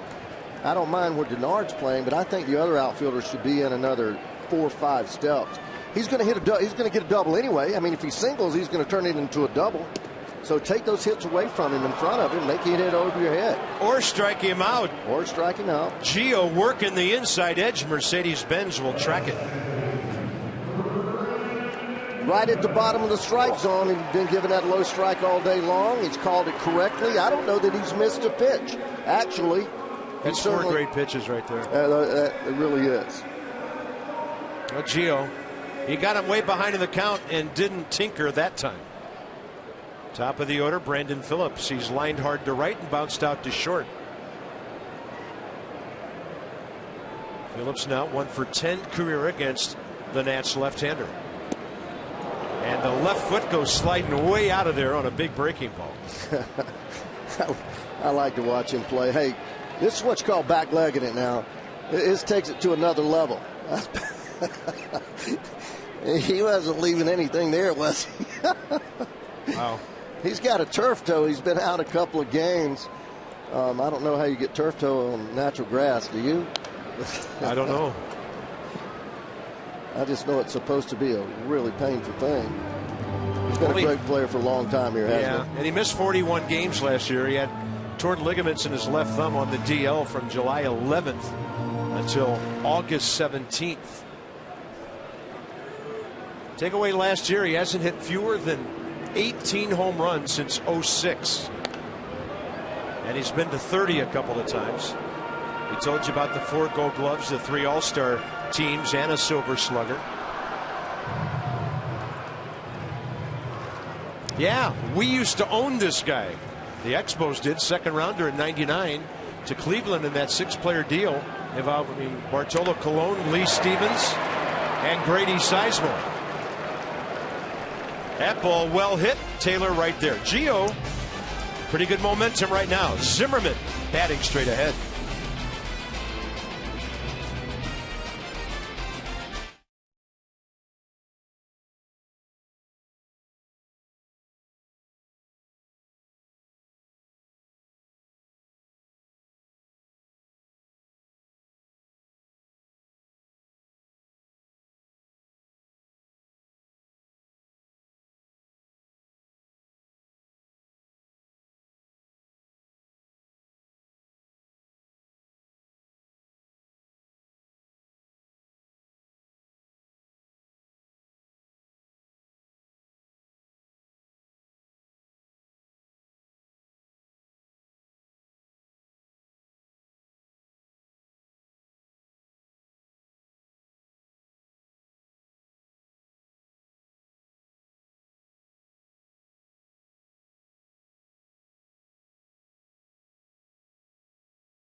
2-2 ball game. A lot of action in this one. Now it's on to the 6th inning with Ryan Zimmerman. Danny Espinosa strapping it on. He'll be up 4th if it gets that far. Nats box. Espinosa has a hit. Clint Robinson a knock. Ryan Zimmerman has driven in his 33rd run with a first inning single, going to right center. And that breaking ball low, 6th inning underway. Second time up, Ryan hit the daylights out of the ball. A one hopper. Todd Frazier turned it into a 5-4-3.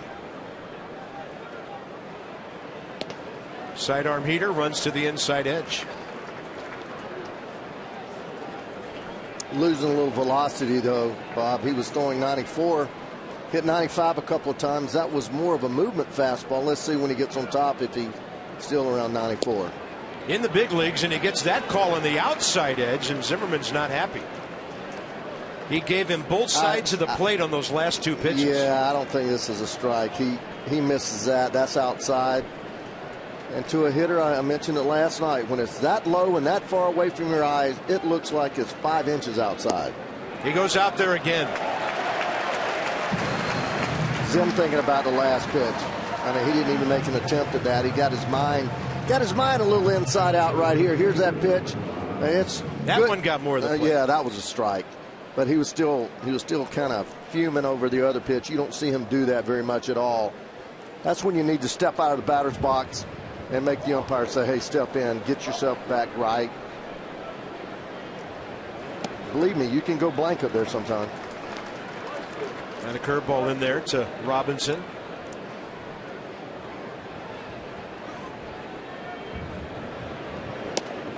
This kid doesn't take much time, does he? He gets it and throws it. He hasn't pitched more than 3 innings since May 13th.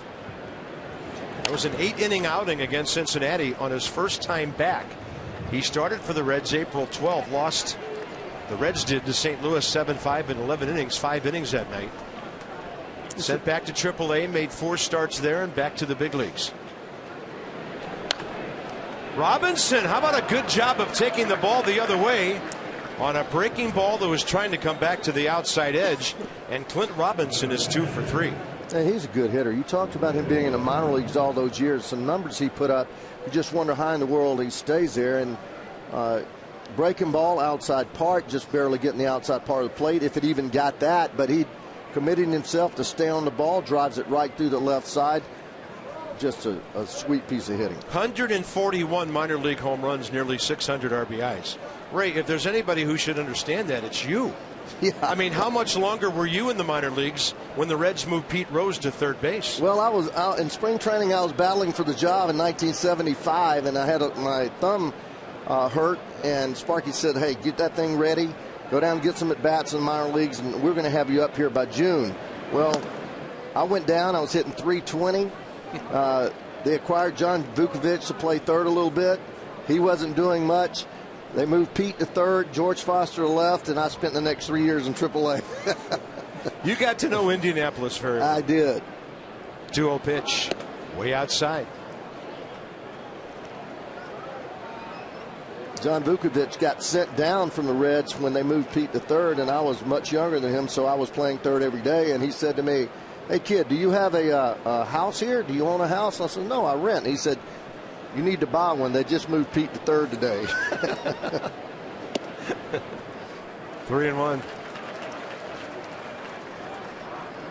You did all right once you got your chance.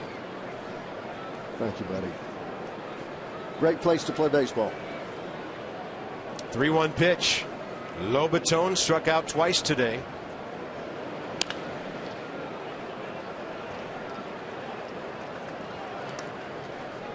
Potomac, a great place to play for our prospects on their way up through high A ball. They're home through Tuesday. A lot of giveaway nights, photo nights, jersey nights. Check it all out, PotomacNationals.com. Our 703-590-2311.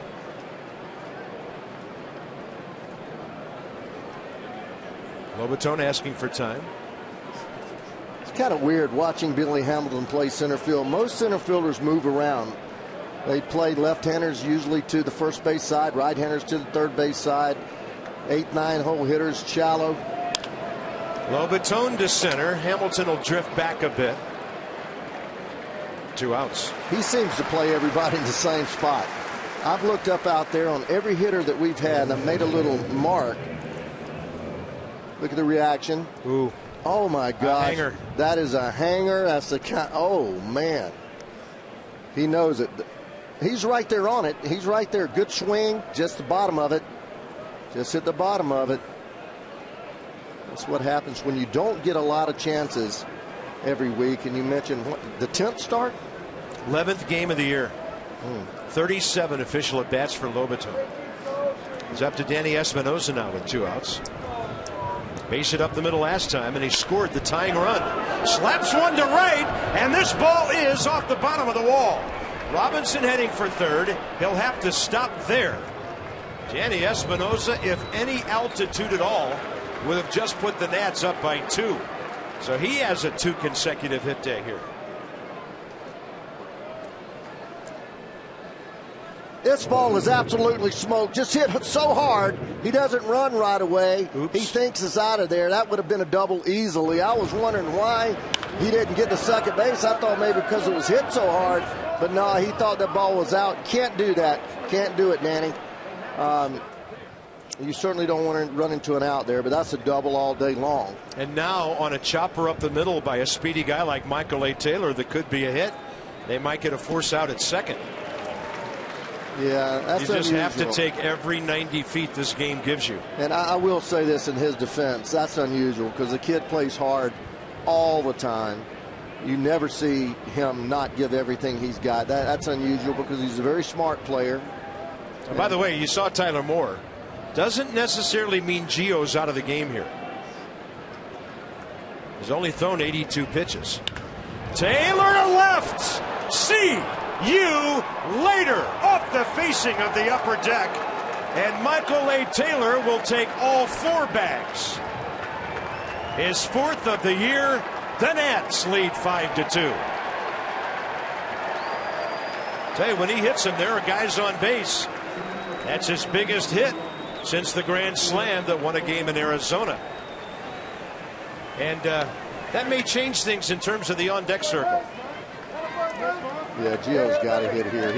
How many pitches does he have, Bob? 82. He's fine. Yeah, he's good. That kid has some bat speed. There was no doubt about that. He could have tried it. You know, that was no doubt about it. He could have tried it. Danny hit the ball just as hard. He didn't elevate it as much, but those are 2 scalded line drives right there. One of them going about 400 and something, 400 plus. Michael Taylor, by the way, has 2 home runs and 7 RBIs on days he replaces Bryce Harper. That's great. I like that. I like that. You know, he's not batting cleanup, but he's in the lineup because Bryce couldn't go today. What a big shot for the Nats. Their first home run of this series. Gio gets to bat and stay in the ball game. And he's on a bit of a roll right now. He's only given up 1 hit since the Votto homer back in the 3rd. You know, when you think about Michael A. Taylor and you watch him play, he runs as well as anybody on this ball club. His arm, as evidenced the other night on that ball that was hit to medium left field, is as good and accurate as anybody on this ball club.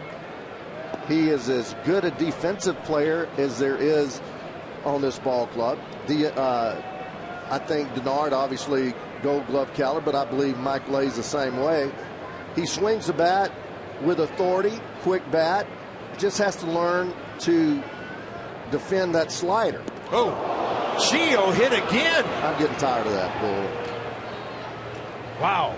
I don't. That's a fastball up around the opposing pitcher's neck. And that is it for Raisel Iglesias. And the end came quickly for him. Remember how quickly and how efficiently he was working to start the inning? Yeah, this is scary. He doesn't mean it. It's just a young guy's frustration from the home run. I mean, if he does, it's a little wacky. But he hits him right on that arm. I don't imagine Gio's going to go back out there. And by the way, that's why you're always concerned about a left-handed pitcher batting right-handed, because the ball can get the front arm close to Gio's elbow right there. This call to the bullpen packaged by the UPS store. your one-stop shop for all your small business needs. Let us handle your mailbox service needs. We love logistics.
Matt Williams out there, and after taking a shot on his pitching side, looks like he's okay to stay. Oh, Michael A. Taylor's home run. What a dramatic blast. Hanging slider, Ray. Hanging slider. You hang him, we bang him inside corner. And he banged it, Boyd. Line drive right there off the facade of the second deck. No doubt about it. Kid continues to impress with big home runs, with RBI type home runs when the game is in balance. Ryan Matthews, the former Nat. Denard Span faces him for the first time.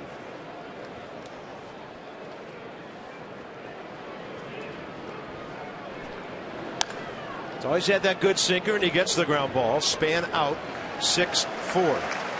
What a big inning for the Nationals on the road. The offense had been quiet. Robinson, a one-out hit. Espinosa, a two-out hit. Michael Taylor, a two-out blast off the facing of the upper deck. It's a great American ballpark for him right now.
And may not be reproduced or retransmitted.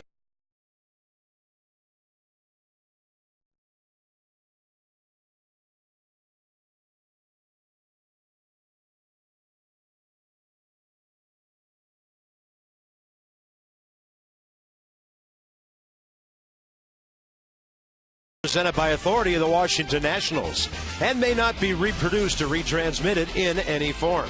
And the accounts and descriptions of this game may not be disseminated without the expressed written consent of the Washington Nationals. Dramatic turn of events here in Cincinnati. Gio now working with a 3-run lead. Let's go back to the 5th inning. Gio was batting. A run was home.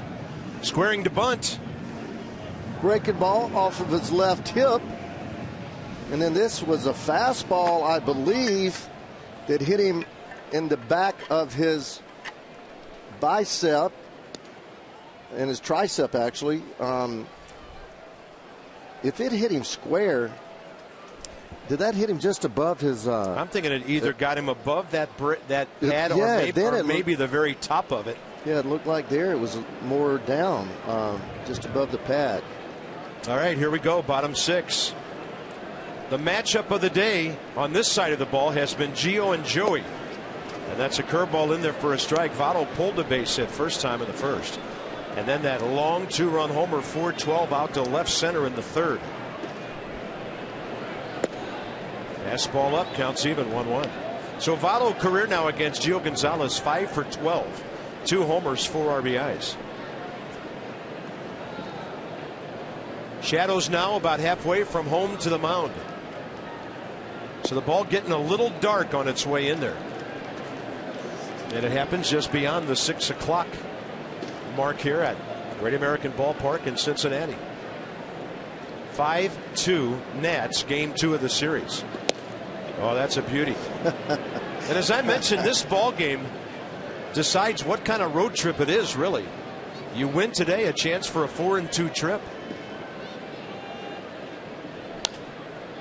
Votto, he can fight off a fastball until he gets one to work with. Well, I think he's looking for a breaking ball there. I just believe he's looking for a breaking ball, and he fights the fastball off. And then he switched off last time to the fastball. I just hook him again. Did he just take a little glance to left field, Joey Votto? Yeah, he did. Kind of hard on 2-2 to pick where you want to put it. Fastball up and in. 3-2. He just doesn't swing at bad balls, does he? You know, and he doesn't even offer. So many people want him to be more aggressive, and I'm like, this guy's one of the best hitters in the National League. He's won an MVP. Well, he is aggressive. He's just selective. In those years that he didn't hit 35 home runs, they were ticked off at him. That was a front door breaking ball that looked like it backed up on Gio, and he's upset. Kind of flexing his arm a little bit. I don't know if it's in anger or discomfort. It looked a little more like anger to me. And for Gio Gonzalez, his second walk today. Yeah, it worries me after a pitcher is hit anywhere on his throwing arm. Well, I think, Ray, as soon as the tying run's in the batter's box, that's it. We'll see how Matt plays it here. But he just keeps shaking it. I mean, if it's bothering him at all, I'd just go ahead and get him out of there. Jay Bruce next to lefty. Here's Frazier. I mean, he's shaking it for a reason. This may be, for Gio, his biggest sequence of the day. Still throwing well. You know, if he gets this guy, you can stay and face the left-hander. Votto on base for the third time, adding to his .371 on base percentage. Gio pumped a heater past Frazier last time after Todd singled up the middle first inning. He's one of those right-handed hitters that's tall, 6'3", but likes the ball down. Remember the home run hitting contest last year when he was leading that thing after the first couple of rounds? Most of those home runs were pitches down. That ball's well hit to right center. It's going to one hop, and the Nats get a break as it goes into the seats, because if that ball hits the wall and bounces up, Joey Votto scores. So we're getting very close to the end for Gio. We'll see. Blake Trinan's ready, but it's a left-handed batter coming in. This is a right-handed batter. Gio's day's over. He's talking to Lee Coons. It's just been my experience, and I've been in this game for so long, that bad things tend to happen when somebody gets a pitcher gets hit in that throwing arm. I don't care if it's just a little goose bump. It's something that's different. It changes things. Jay Bruce, a walk and a strikeout today. No swing. Reds box. 2 runs in the third on the Joey Votto opposite field home run. That drove in Billy Hamilton, who had singled and stolen second earlier in that inning. That's pretty much it. Although Frazier now has a 2-hit day.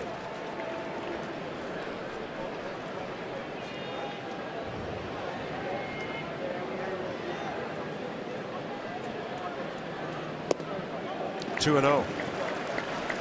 Switch hitting Brian Pena, the next guy, and then Marlon Byrd.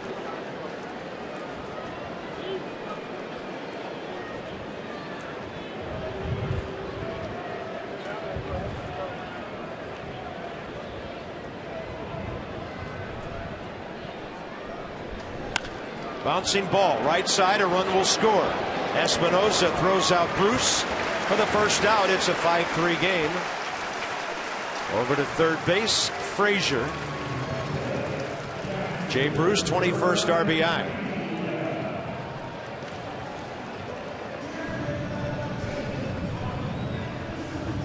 Showing some real trust in his veteran right here.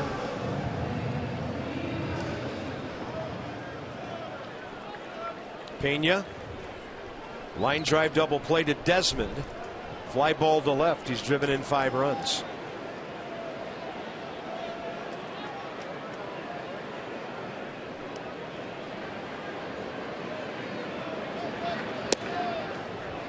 Well, still throwing 92 here. And Pena unhappy. Lobaton setting up with the inside corner, and he just threw it right to the center of him. Umpire gives him the call. Right back in there. Why not? Gio missed to the other side, but Pena late. And the count 0-2.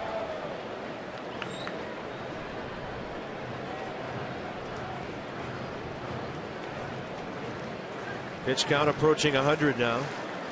Started this inning with 82 after getting whacked on the left arm.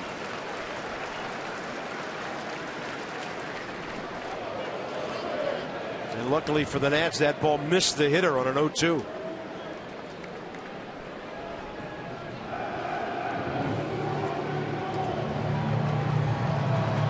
He has been so effective today, but when he gets to 0-2, he has had a tough time making a pitch anywhere close to where he wants it.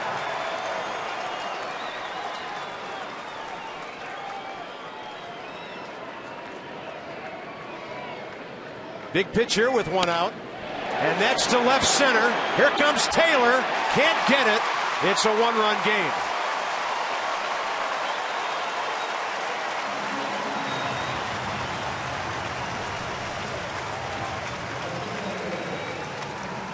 Matt Williams on his way to the mound to summon Blake Trinan. Well, Gio gave it a go. He wanted to stay in. He'll go 5 1/3 today. Well, he threw 2 fastballs by him inside and then comes back with a curveball. He doesn't hit it well, but he hits it in the right spot. I think when Michael A. Taylor gets a little more experience, he'll go ahead and dive at that ball. Gio done after 5 1/3. Just under 100 pitches. Could still be the winner. Blake Trinan now will have to face Marlon Byrd and Zach Cozart in a 5-4 game.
First pitcher, as far as we can tell in Nationals history, ever hit by 2 pitches in the same game.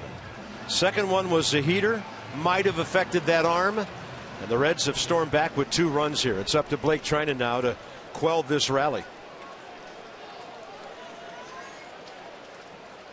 And he's got that hard running sinker, upper 90s. He faced Marlon Byrd last night, ironically, when he came into the game last night. Byrd, the man he faced.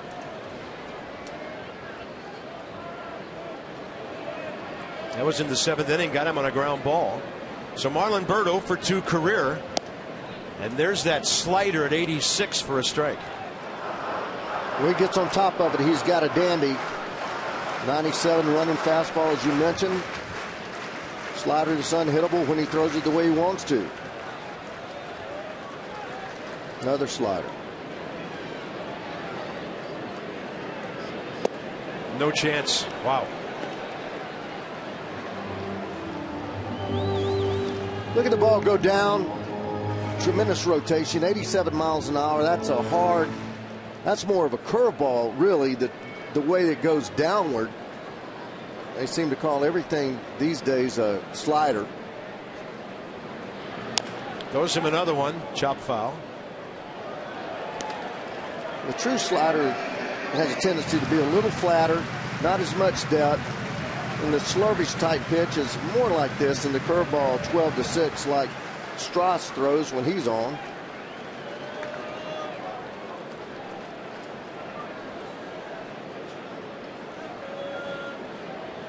Oh-2 with 1 out. That ball just off the gear of Lobaton and a free 90 feet for the Reds. He had to be crossed up right there. He thought, he had to think that was. Boy, how does that happen with a runner on first? No, I don't know. I don't know. Unless he thought it was a breaking ball that he gave, because this pitch is right down the middle. I don't know. I don't know. You don't miss that pitch. Lobaton looked like his reaction. He took it off his bare hand. Yeah, part of it. That's weird. You don't see a major league catcher miss a ball like that. And then he didn't really hustle after it. Just kind of jogged over to it. Pena down to second. That's huge. Takes away the ground ball double play. Now, that ball's almost a strike. That ball was. It actually looked like a strike. It just missed off the plate, but you just can't miss that pitch. And then Blake Trinan overmatches Marlon Byrd and strikes him out.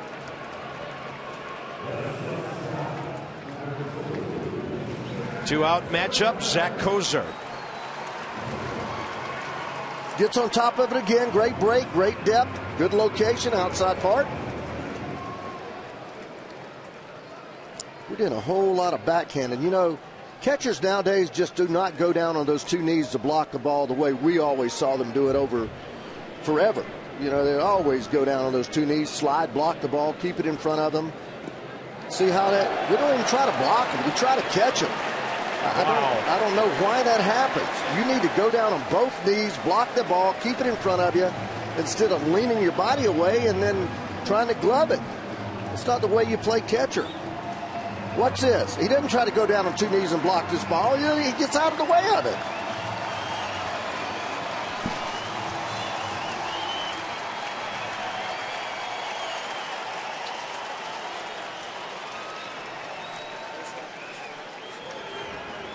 Fastball and a wild pitch have given the Reds the tying run 90 feet away. 98. Trinan goes 2-0 now on Kozar. Wow. Crazy inning. And I don't know. It looks to me like Lobaton is shaken up or hurt by that ball that hit his bare hand. It looks like he's stunned. Blake Trinan, 99. Past Zach Kozar. When Blake can throw strikes, he's unhittable. At times that 99's all over the place, but he's kept it under control last couple of times out. Target in. Whoa. Look at the sinking action on that. Yeah. That's a former hitter. I wouldn't want any part of this boy. I really wouldn't. That ball moves so much, and the slider is so good.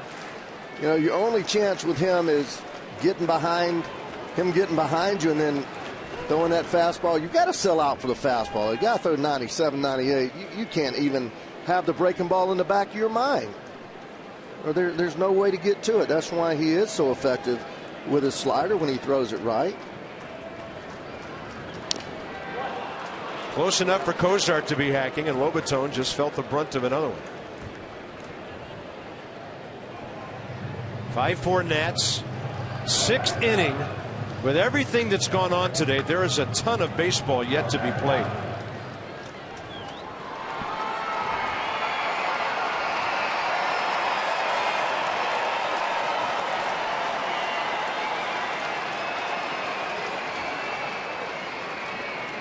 Got him with the slider. 89. So Trinan throws the slider hard, and Jose Lobaton is walking very slowly back to the Nats dugout. He got beat up that inning, failed to block a ball. The Nats hold on to the lead, but it's a little dicey here in Cincinnati.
Cincinnati, bottom of the 6th inning.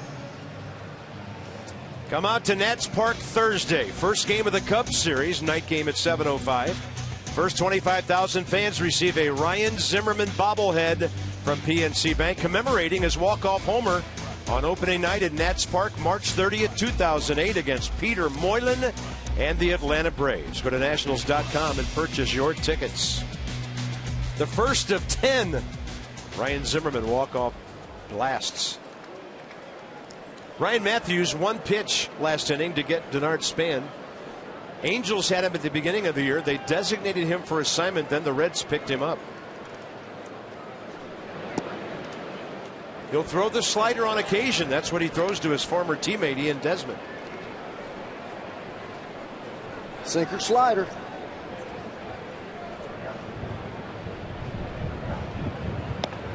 Yeah, there's the sinker up a bit, but you can see the nasty running action on that pitch.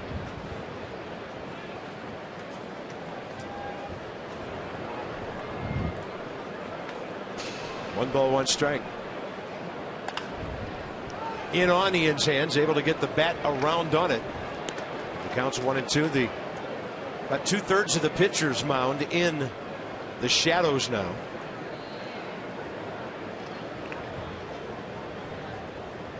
Ryan Matthews up with the Nats in 2011. Got the big double play ball against the Cardinals in the playoffs the following year in St. Louis. And with the Nationals, 7 games into the 2014 season.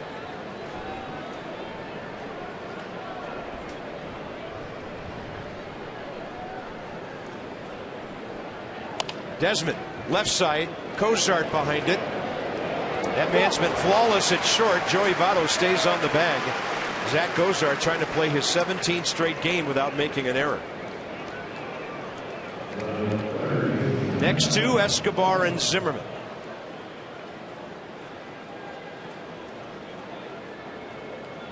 The only player on the active Nats roster to face Ryan Matthews previously, Dan Uggla.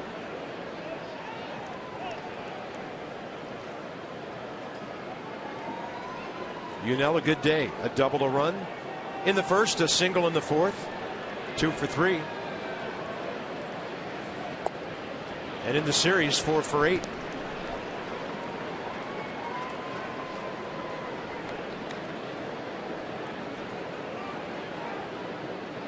Ryan Matthews, 31 years of age now.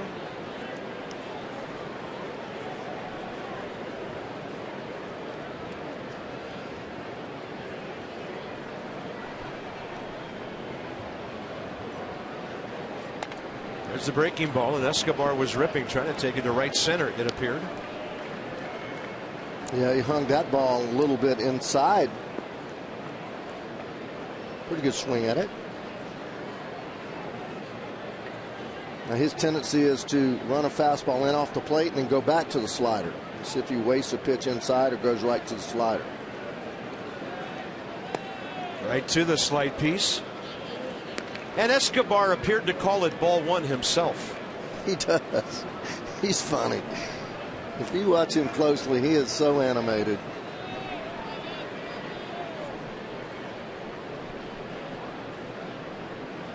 And a 1-2. He'll take it. I mean, he was arguing the call almost before Andy Fletcher made it. Now, Unell Escobar needs to be mindful that the Nats are shorthanded here, and he gets himself tossed. Oh, man. That's just not smart. Oh, man.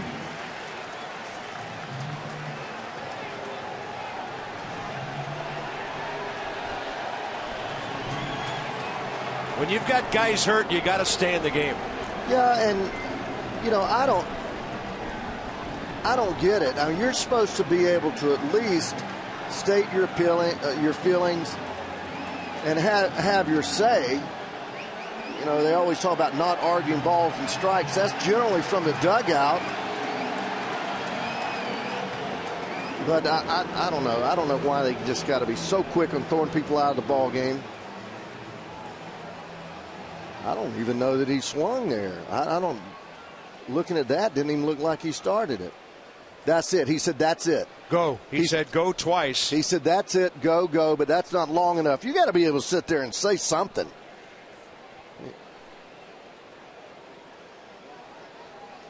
No, he just tossed him because he stayed there too long. Ryan Zimmerman into center field. And that's his second hit today. First pitch attacking. And you're right, Bob. You've got to be aware of your playing situation, how many players you have available. You know that you've got guys down everywhere.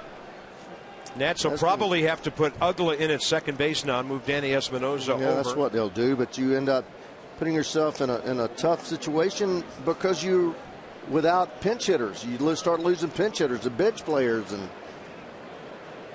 your defense becomes a little less effective. And a flare to left by Robinson. Ball actually carrying almost to the track. The Nats get a base hit. They've stranded 6 runners. It's our Hyundai 7th inning stretch from the Great American Ballpark in Cincinnati. Now, you think the ballpark's small?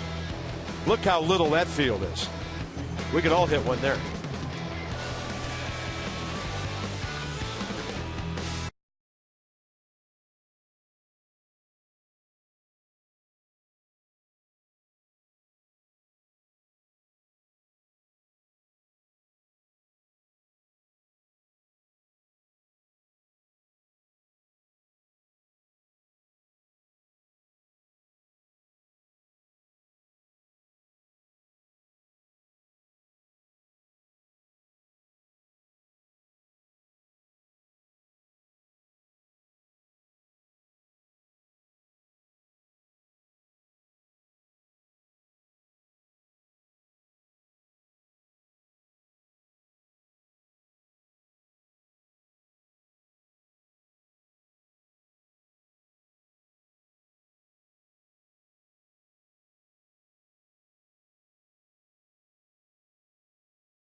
Danny Espinosa having a good day, the number 7 spot. Base hit leading off the 5th.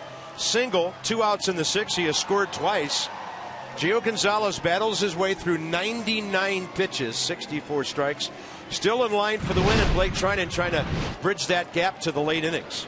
And he certainly had a good inning there in the 6th as he strikes out Bird, and then he comes back and gets Cozart on that nasty slider on top of his game. So as we figured, Danny Espinosa moves over to third base. He can play anywhere on the infield. And Dan Uggla into the game to play second. But if you consider that Bryce Harper may not be available, and now all you have is Tyler Moore and Wilmer Defoe, along with Wilson Ramos. And who knows if Lobaton's beat up enough. He's going to stay in for a while. So Blake Trinan is now done. 2 strikeouts, 10 pitches, 7 strikes. And from right field, Matt Thornton is on his way in.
By Land Rover, above and beyond. And by Ocean City, Maryland. Put your vacation days to good use in Ocean City, Maryland. Book now at OCOcean.com. Great American Ballpark right on the riverfront here in downtown Cincinnati. Got some dark clouds rolling in. We've turned on the lights here. And so Matt Thornton will take on Brennan Bosch, who will be batting for Ryan Matthews here. Bosch is 2 for 8 career against him with a home run. These two know each other from the American League. Bosch with the Tigers and Matt, of course, with the White Sox.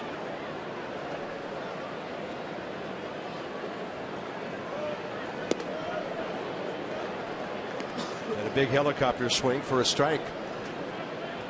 Matt Thornton, the big fastball, 95, sometimes 96. The curveball, occasional changeup, outstanding curveball. Bosch, 30-year-old, listed as an outfielder by the Reds. He's a .256 career hitter in parts of 5 years with the Tigers, the Yankees, and the Angels. Matt Thornton, been a busy man lately. This is his 20th appearance. Swing and a miss on 94. And I don't know. Jose Lobaton just bounced to throw to Danny Espinosa going around the horn.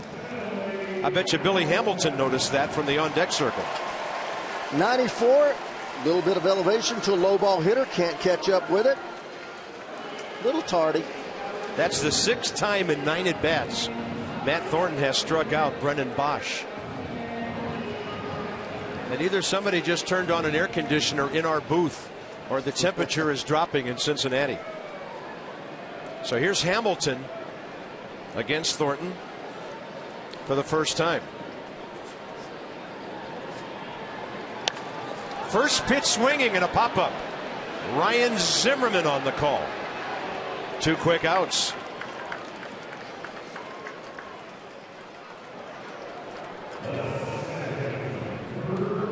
Just beyond 6:30 Eastern time here. Now, that's kind of looking back to the northwest. The downtown buildings behind us here.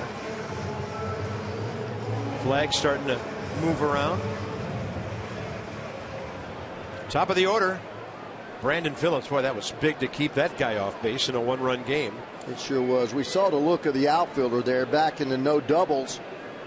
Really deep in right field. Clint Robinson left field, a couple steps deep. Phillips 0 for 1 career against Matt Thornton. And Brandon today, even though he's hit 2 line drives into the outfield, 0 for 3. A lot of managers here will have the corners guarding the lines on both sides. Matt Williams has not done that through the course of his career. He does play his outfield deep with 2 outs in the 7th inning, but not his corner infielders.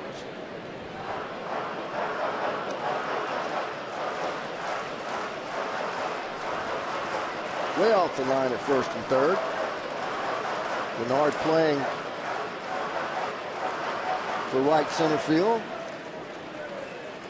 Even gaps out there, not playing him, really shading him anyway, except center fielder to the opposite field side.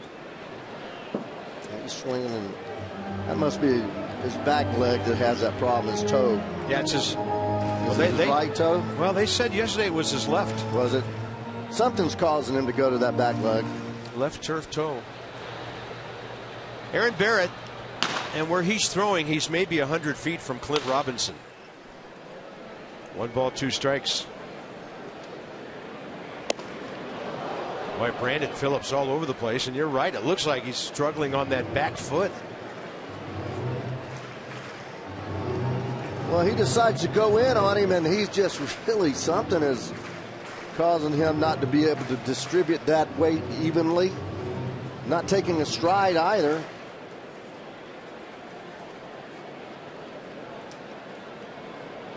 Two balls and 2 strikes with the bases empty. Going inside with it. High fly ball, left field. Michael A. Taylor is under it. Matt Thornton replaces Blake Trinan and gets the Reds a quick 1-2-3. This one heading for the 8th.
Seventh. The Nats trying to bridge this thing to Drew Storen eventually, as hot as he has been. And here's our Nationals due up, brought to you by Honda. And what these guys have done today, Danny Espinosa in the middle of everything. Michael A. Taylor, the big 3-run bomb 2 innings ago to give the Nats at that time a 5-2 lead.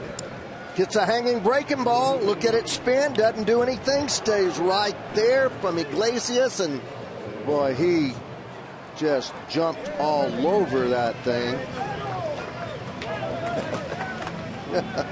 Slider indeed. Jose Lobaton walking to the plate here against right-hander J.J. Hoover.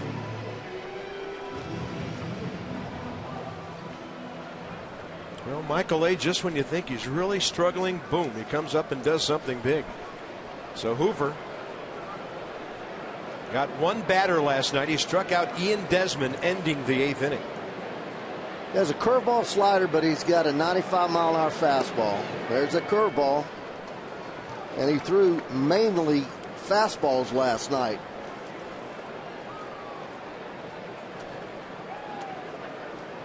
Lobaton facing him for the first time, and another frisbee comes dropping in. Yeah, that's going to make the 95 look like 105.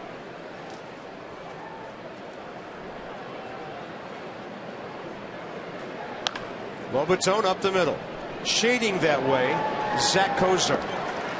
One out, top of the 8th. And looking at the Nationals lineup that was up on the scoreboard, it does appear Dan Uggla is batting 3rd. Casey Janssen for the 8th. He'll have his hands full with Votto, Frazier, and Bruce.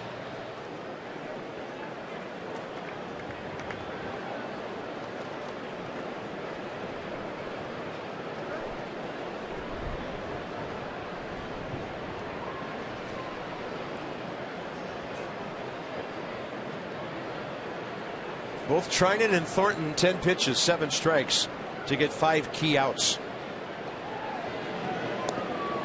Espinosa showed bunt, went running out of there. That was a snappy breaking ball. Danny Espinosa 0 for 4 career against J.J. Hoover.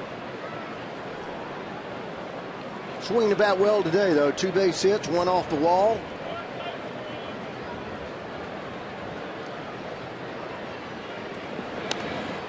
And that one got in on him upstairs. They're having a wild one in New York. Marlins blew a big lead. It was 5-5. Now they lead the Mets 7-5 in the 7th inning. The Nats a game and a half up on the Mets.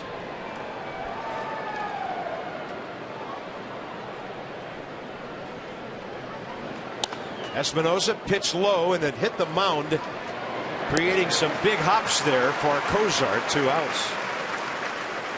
Follow the Nats all season with MLB.com at bat. #1 app for live baseball. Up to the moment, at any moment. In-game highlights, live look-ins, replay reviews, radio broadcasts, and StatCast. MLB.com at bat for your smartphone or tablet. Here he is.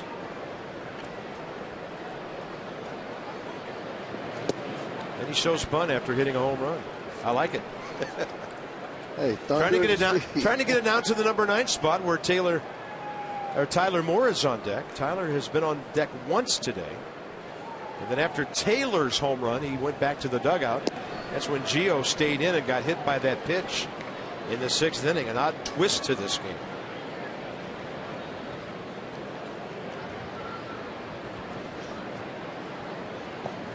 There's that big slow curveball from Hoover.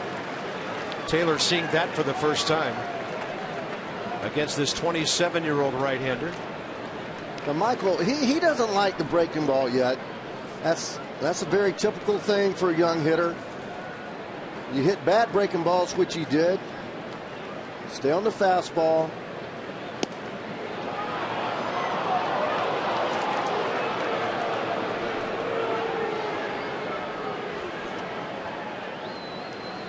Two on a close pitch.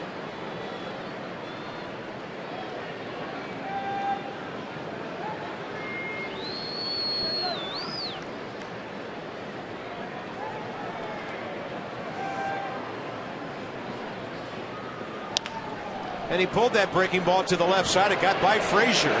Cozart on a close play. Boy, that guy's a good shortstop. Nothing flashy about him. He just makes the plays.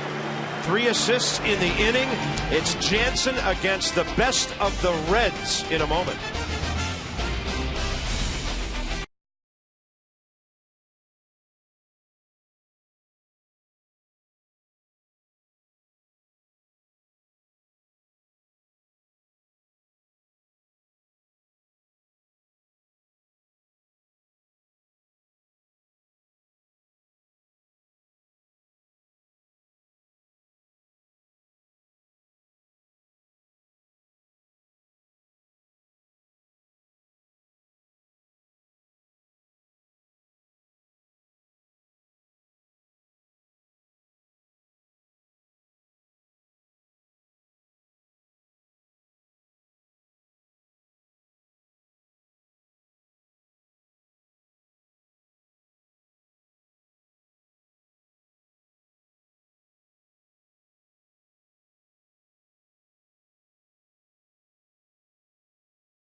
His first start of the season, Monday at Chicago. What a great day for him in front of Wilmington, Illinois. The other guys, Michael Lorenzen, 23-year-old rookie who's 1-1, 6 games, 4 starts, and a 3.12 ERA. That's tomorrow. 1 p.m. We'll join you on Masson 2 from Cincinnati. Casey Janssen. We've liked what we've seen in his first 3 appearances. 2 2/3, 1 strikeout, and nothing else on the ledger except getting guys out. You like him. He's fearless. He likes to throw his fastball 82%. It runs, it sinks. 86, a little inside. Joey Votto 0 for 1 career against him. Votto's had a perfect day getting on base. Single, 2-run homer, walk, and 2 runs scored.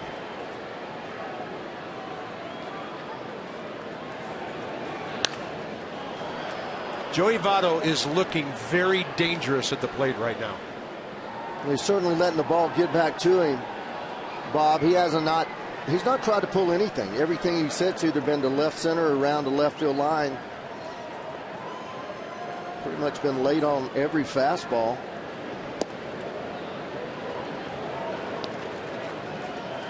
Jansen looks like he's moving in that true 8th inning role as he comes in here left, right, left. Doesn't make any difference if you're the guy to go in the 8th inning. You run him out there. It doesn't matter who's running up there. 2-1 pitch, broken bat. That ball changed directions on Ian Desmond. Had a lot of spin on it. And that's a huge out with 5 more to get. Yeah, he goes inside. He sets up in there. He gets it right in there, and he hits it off the end of his bat. Bob, it was a slider. He did not recognize it and got it right off the end of his bat. I thought he got jammed too. It looked like he got jammed to me. Well, Ian Desmond saw some spinning action. That's why on that. That thing comes out there like a cue ball. Next up is Todd Frazier, who's 0 for 1 career against Casey Janssen. He's had a good day with a single and a double. And the breaking ball at 73, dropping right in. Fastball 89 to 90, slider 86, curveball 73. And the fastball 88, missing low.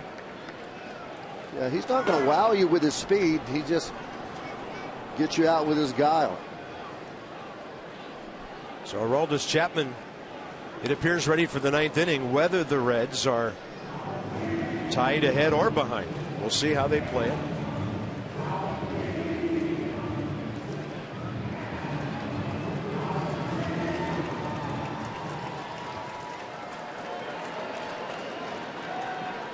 One-two pitch to the right-handed power hitter.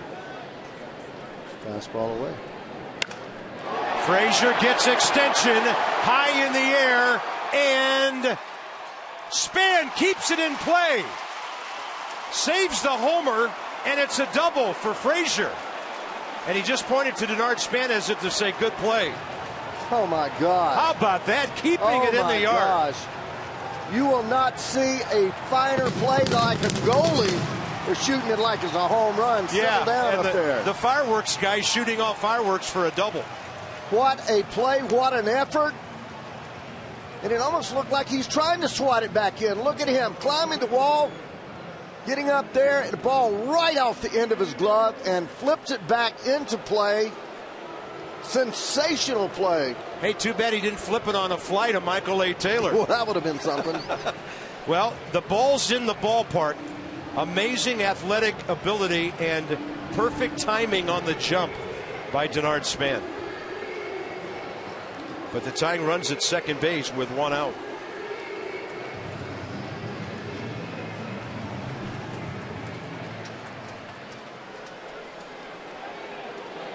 Quite a swat. Here's Jansen against Jay Bruce for the first time. And this is where you have to be careful. Jay Bruce not swinging the bat real well. He is a left-handed hitter, much more difficult to get out. Pena and Bird both having tough days. Pitching tough, and then if you end up walking him, you walk him. even if he is the go-ahead run. You just don't want that tie run to get in here on a ball right down the heart of the plate. That's on the inside edge. 1 ball, 1 strike. You would love to get in a situation where one good pitch gets a ground ball and you're out of the inning with one good pitch. But looks like to me he's going right at him.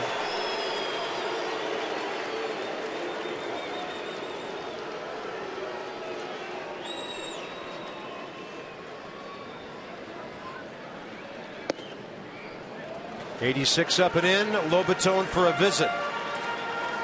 Worth another look what Denard Span just did.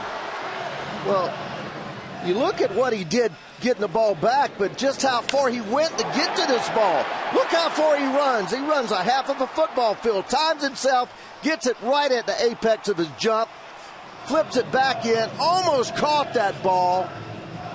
Had it not hit right at the end of his glove, he would have, but the presence of mind, Bob, to flip that ball back this way, unbelievable play.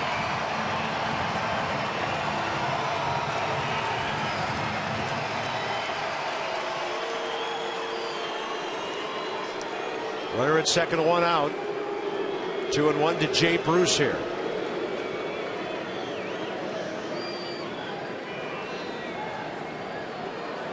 Desmond in the neighborhood, but no need to throw there.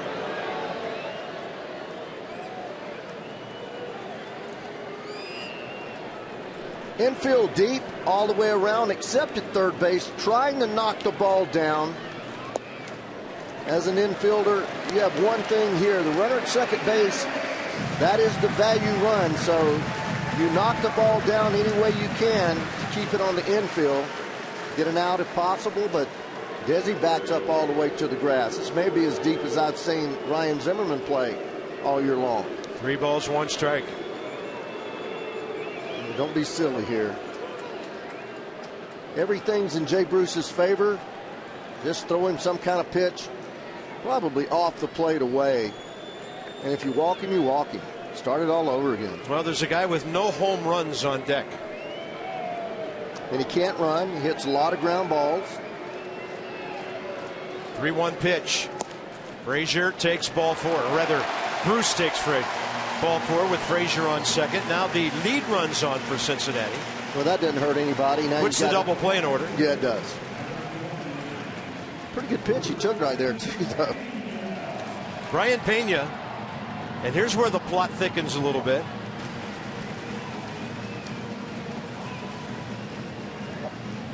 Brian Pena, who has been in the American League with Kansas City and Detroit, is 2 for 2 career against Casey Janssen, the longtime Toronto reliever. The bat from the left side. Ryan Pena has bounced into 3 double plays this year.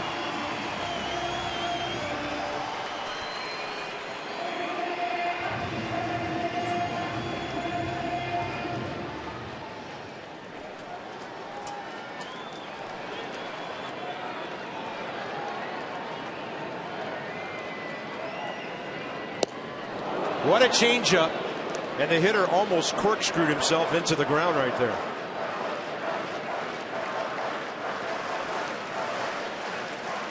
Just run that ball out away from him. Tried to pull it.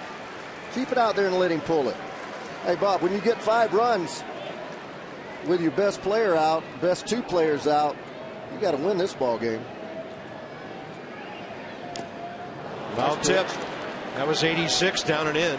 Well, he's gone out, he's gone in. Now he's 0-2. He has 3 pitches now to make his pitch. He can go short on top of the plate. He can go up in the strike zone if he's looking for a strikeout, but he's got to go up just above the letters. Away, running away just off the plate would be ideal. Tendency to ground that ball to second base. Off speed again. Zimmerman knocks it down. Nobody's at first. And the Reds have the bases loaded with 1 out. Casey Janssen not able to get over there in time. Infield hit Brian Pena. Spectating. He should have been able to get there. No doubt about it. The ball hit hard that way. He's got a break. But watch how he pauses here. And then he breaks. Uggla, nobody to throw to. Didn't quite get it away from him enough. Tremendous play once again, but he pauses. Once you're paused, you're dead. You're taught. And we call it PFP, pitcher's fielding practice. You do it every day in spring training. You work on it even during the season sometimes. Anytime the ball is hit to the right side, you immediately break to first, because the first baseman, he won't be there when a ball hit to his right. Here's Marlon Byrd. Bases loaded, one out. Front door breaking ball, and that thing's a little further inside. He would have let it hit him. Marlon Byrd is 2 for 5 career against Casey Janssen.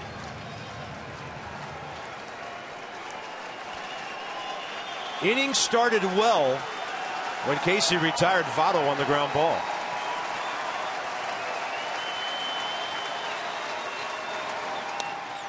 Line drive caught by Uggla. 2 outs.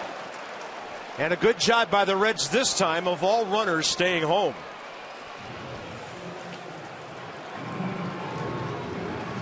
A tougher read, too. A real tough read. Didn't hit the ball that well, right off the end of the bat. Soft liner to second. Everybody froze, probably more because of the softness of the ball as opposed to just freezing naturally. Zach Cozart faces Casey Janssen for the first time.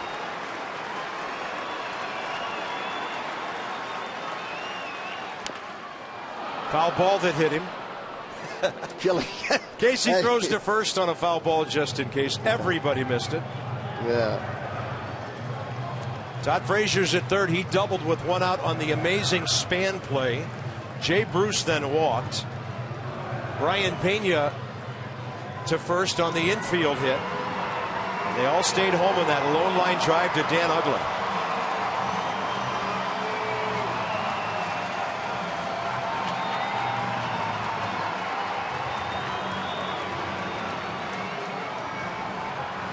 Well, I can promise you, Casey Janssen has been in this spot many a time as a closer for those 3 years up there in Toronto. He's not going to have too rapid a heartbeat.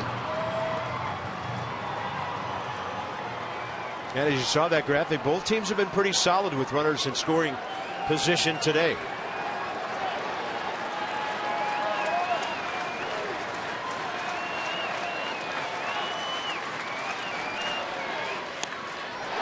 So far out ahead, he couldn't hit it fair.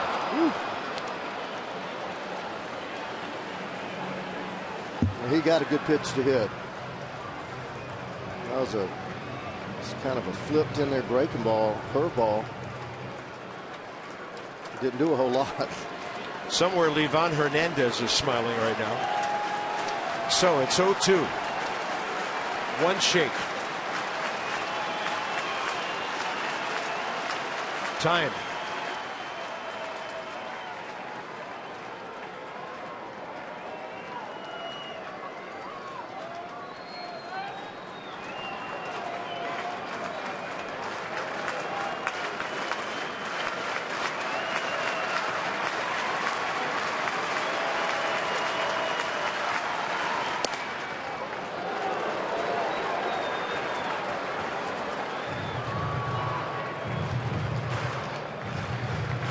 Good waist pitch, good location.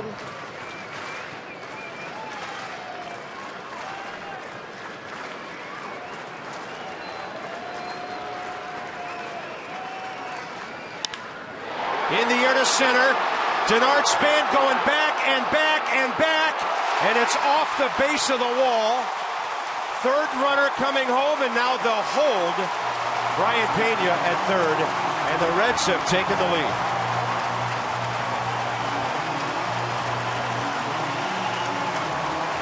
Casey Janssen's been hit hard in this inning.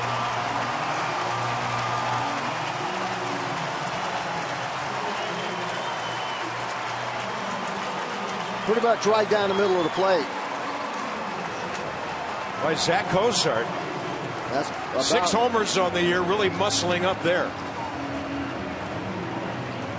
Well, you know he muscled up when he gets the ball over Span's head. It bounces short of the wall. They're going to walk Skip Schumacher and pitch to Billy Hamilton. Schumacher hitting for J.J. Hoover. Man, we're having a tough time making pitches. 1-2 and throwing the ball right down the heart of the plate.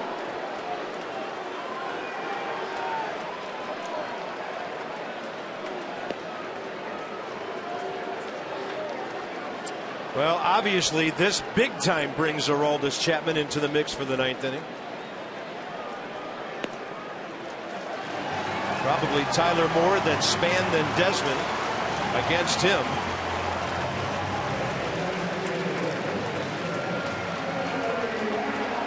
Heading for the 7 o'clock hour here in Cincinnati. Been a seesaw battle. The big sequence was when the Nats took a 3-run lead in the 6th, and immediately the Reds got 2 in the bottom of the inning against Gio Gonzalez. Scoreless since then until here. Billy Hamilton today 1 for 3. Hitting against Casey Janssen for the first time.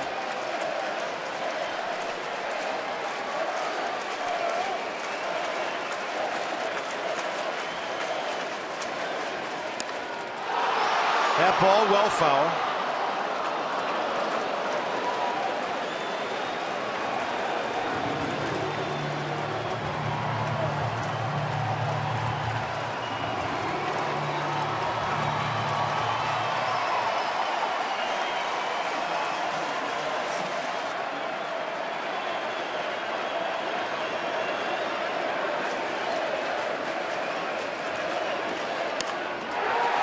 The Reds are going to add on 2 more.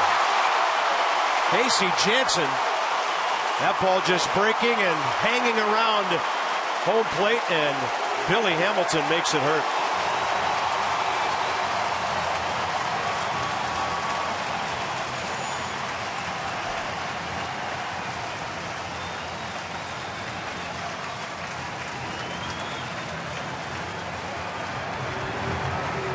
Steve McCanny on his way.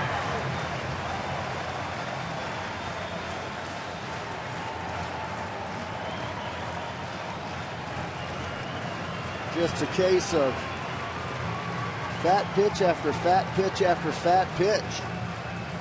Center cut, whether it's the fastball or the breaking ball, and they just jumped all over him.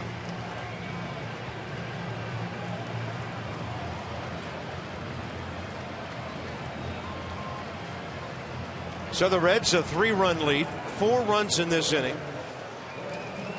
Top of the order, Brandon Phillips will be the 9th Red to bat in this frame. He's 0 for 1 career against Casey Janssen.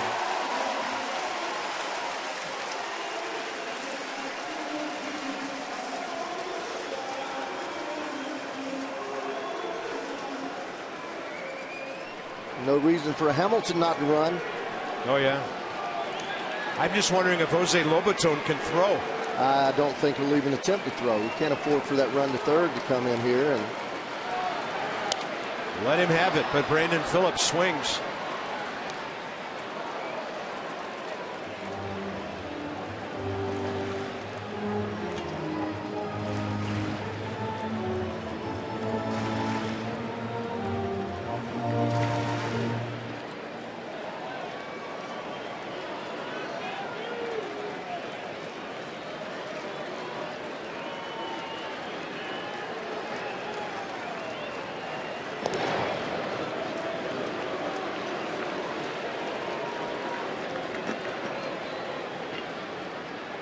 The last time the Nationals lost a series was a weekend that ended on April 26th at Miami. And they're going to have an amazing 9th inning against Chapman to keep it from happening here. Good breaking ball by Janssen. Well, he's hurting. I would imagine Skip Schumacher probably plays second base for the Reds in the 9th inning. Bryce got him over there, laying in the weeds, get a couple of guys on. And a base hit against Chapman last night.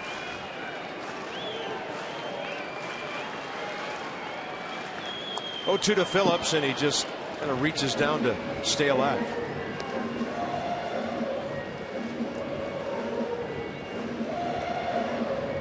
Well, Trinan got the Nats through the 6th, Thornton through the 7th, and for Casey Janssen, his roughest outing easily as a Nat here in the 8th.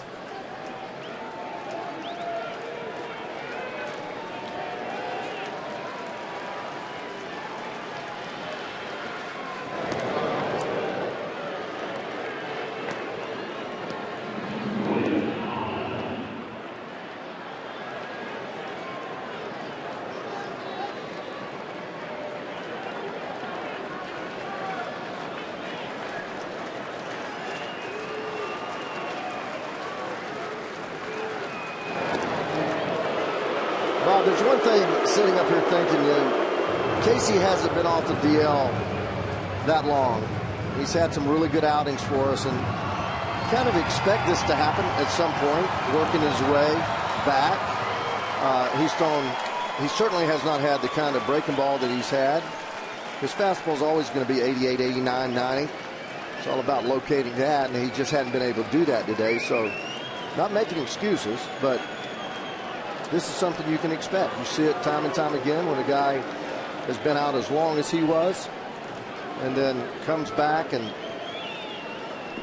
that's why I thought they would do what they did. Put him in there in the 6th, 7th inning and let him work his way back.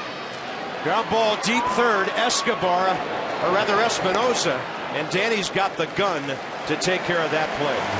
In the 8th inning, 9 Reds bat. 4 of them score. And now the Nats have to face Aroldis Chapman.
A lot when you're down by 3 to Aroldis Chapman. So, Dan, how do you attack a guy like this as we look at what he throws? Hey, if you can throw 100, it better be at least 75% of the time.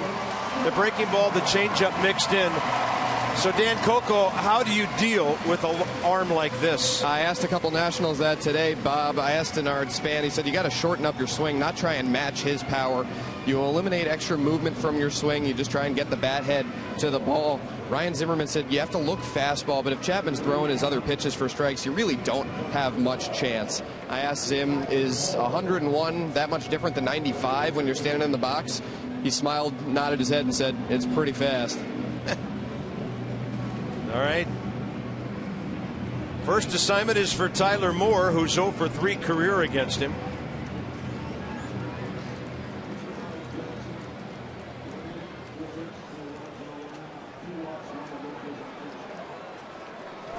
Right now, what you have to be thinking is you take a pitch. You've got to try to build an inning. Pretty hard to do it banging the ball around this guy. You hope he's wild and gets behind you. Now you take another pitch.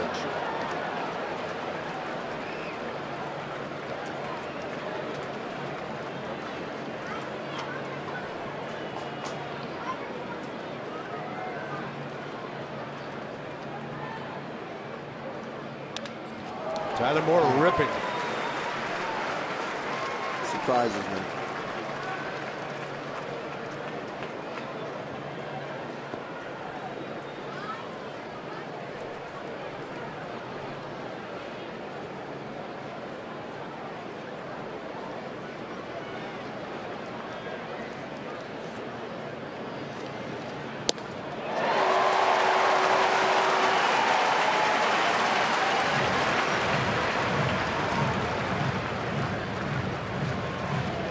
That was a hanging breaking ball, but he hung it too high.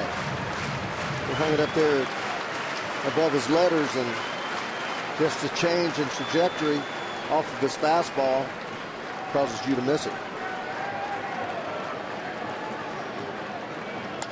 Tyler Moore to left. Got it down around the end of the bat. Marlon Byrd runs it down. Next up, Denard Span, then Ian Desmond. That's trying to get the inning to Ugla and Zimmerman.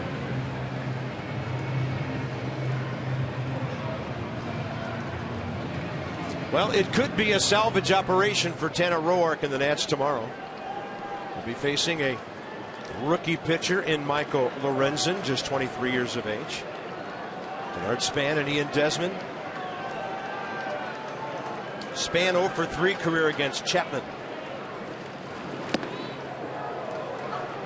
Took a little bit off, 99.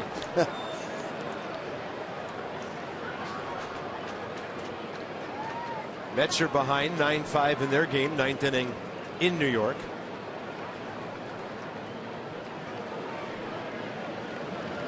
That's low and away. Well, it's unfortunate that after Denard made that play, keeping the ball in the ballpark and the game still in the hands of the Nats, that the rest of the inning couldn't have gone better. I mean, 5 of the next 6 batters reached.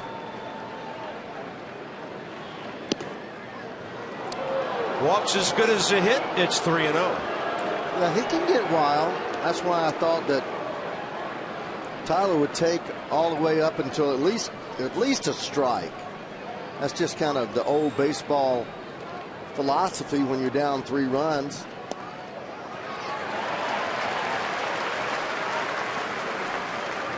That ball looks like it's outside to me.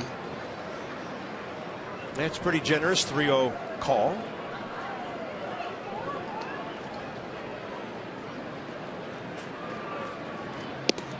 Denard lays off, but it's up in the zone. So he's given him the top and the bottom on the last 2 pitches, which he hasn't done all day long. He hasn't done that all day long.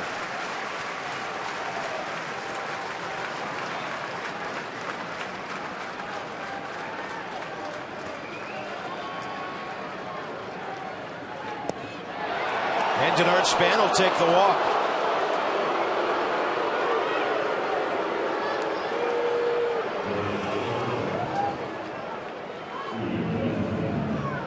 Just misses off the outside part. One more runner needed to have a shot. And it's Ian Desmond. 1 walk, no strikeouts, 0 for 3 career against Chapman, 0 for 4 today, and that hitting streak's on the line right here. Desmond chops it, it's off his foot.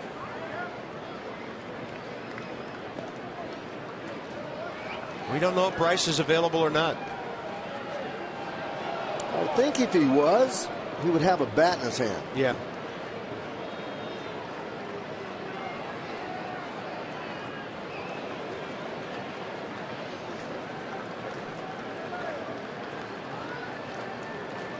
Votto way off the line at first.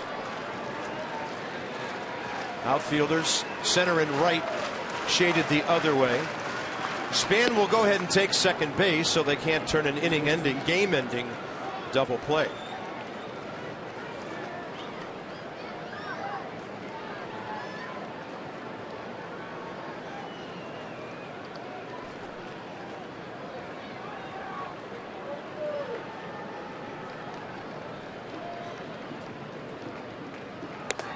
Did he go? They don't appeal it. 2-1. Yeah, thinking about Denard's play,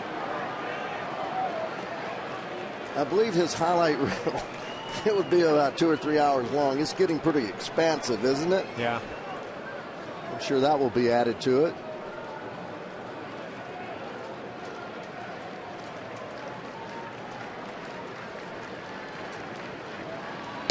Chapman bolts one right in there at 100.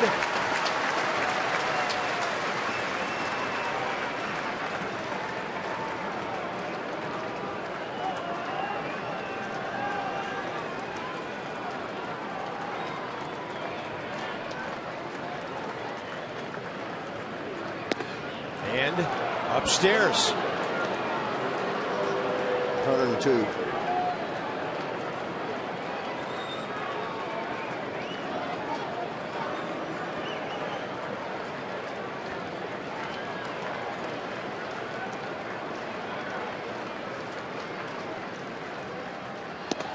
Good at bat by Ian Desmond, and Chapman has walked two.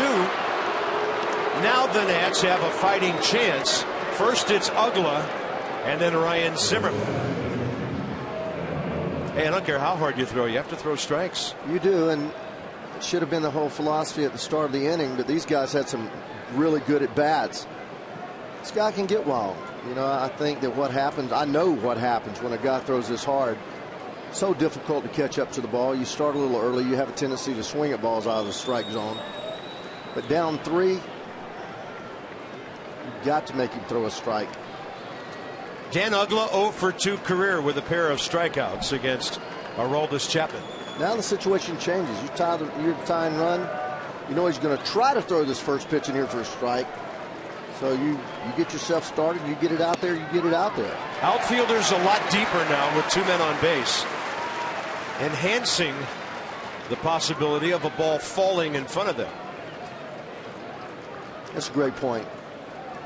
Not sure why you really have no doubles in this situation. You're just 2 outs away. You don't square the ball up too often to him. Outs are just as important, but you mentioned that before, Bob. They back up, and there's a whole lot of acreage out there for base hits to fall in. Well, now the battle begins. Dan Ugla, we've seen a couple of dramatic moments for him this year when late in the ball game he's taken the ball the other way.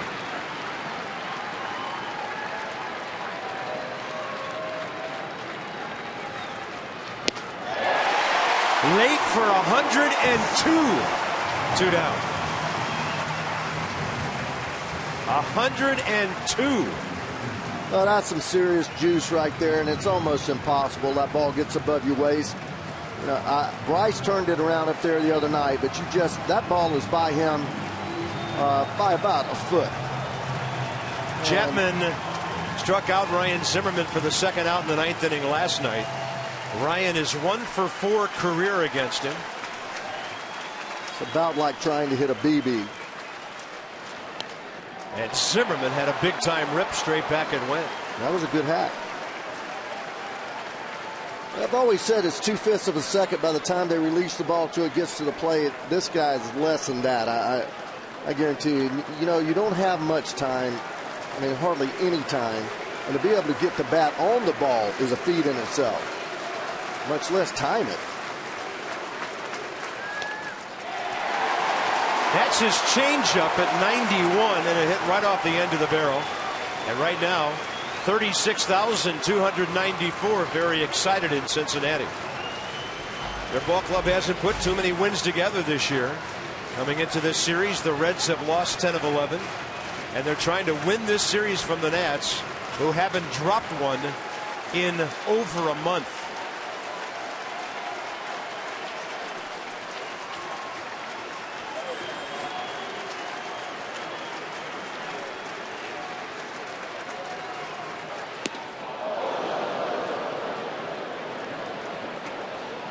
Nice wingspan by Brian Pena right there.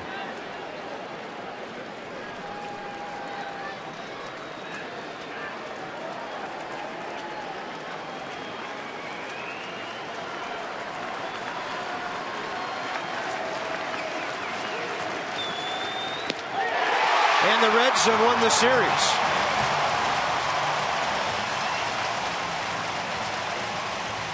A disastrous 8th inning for the Nationals, the story of this one, and 2 big runs given up in the 6th after Washington led 5-2.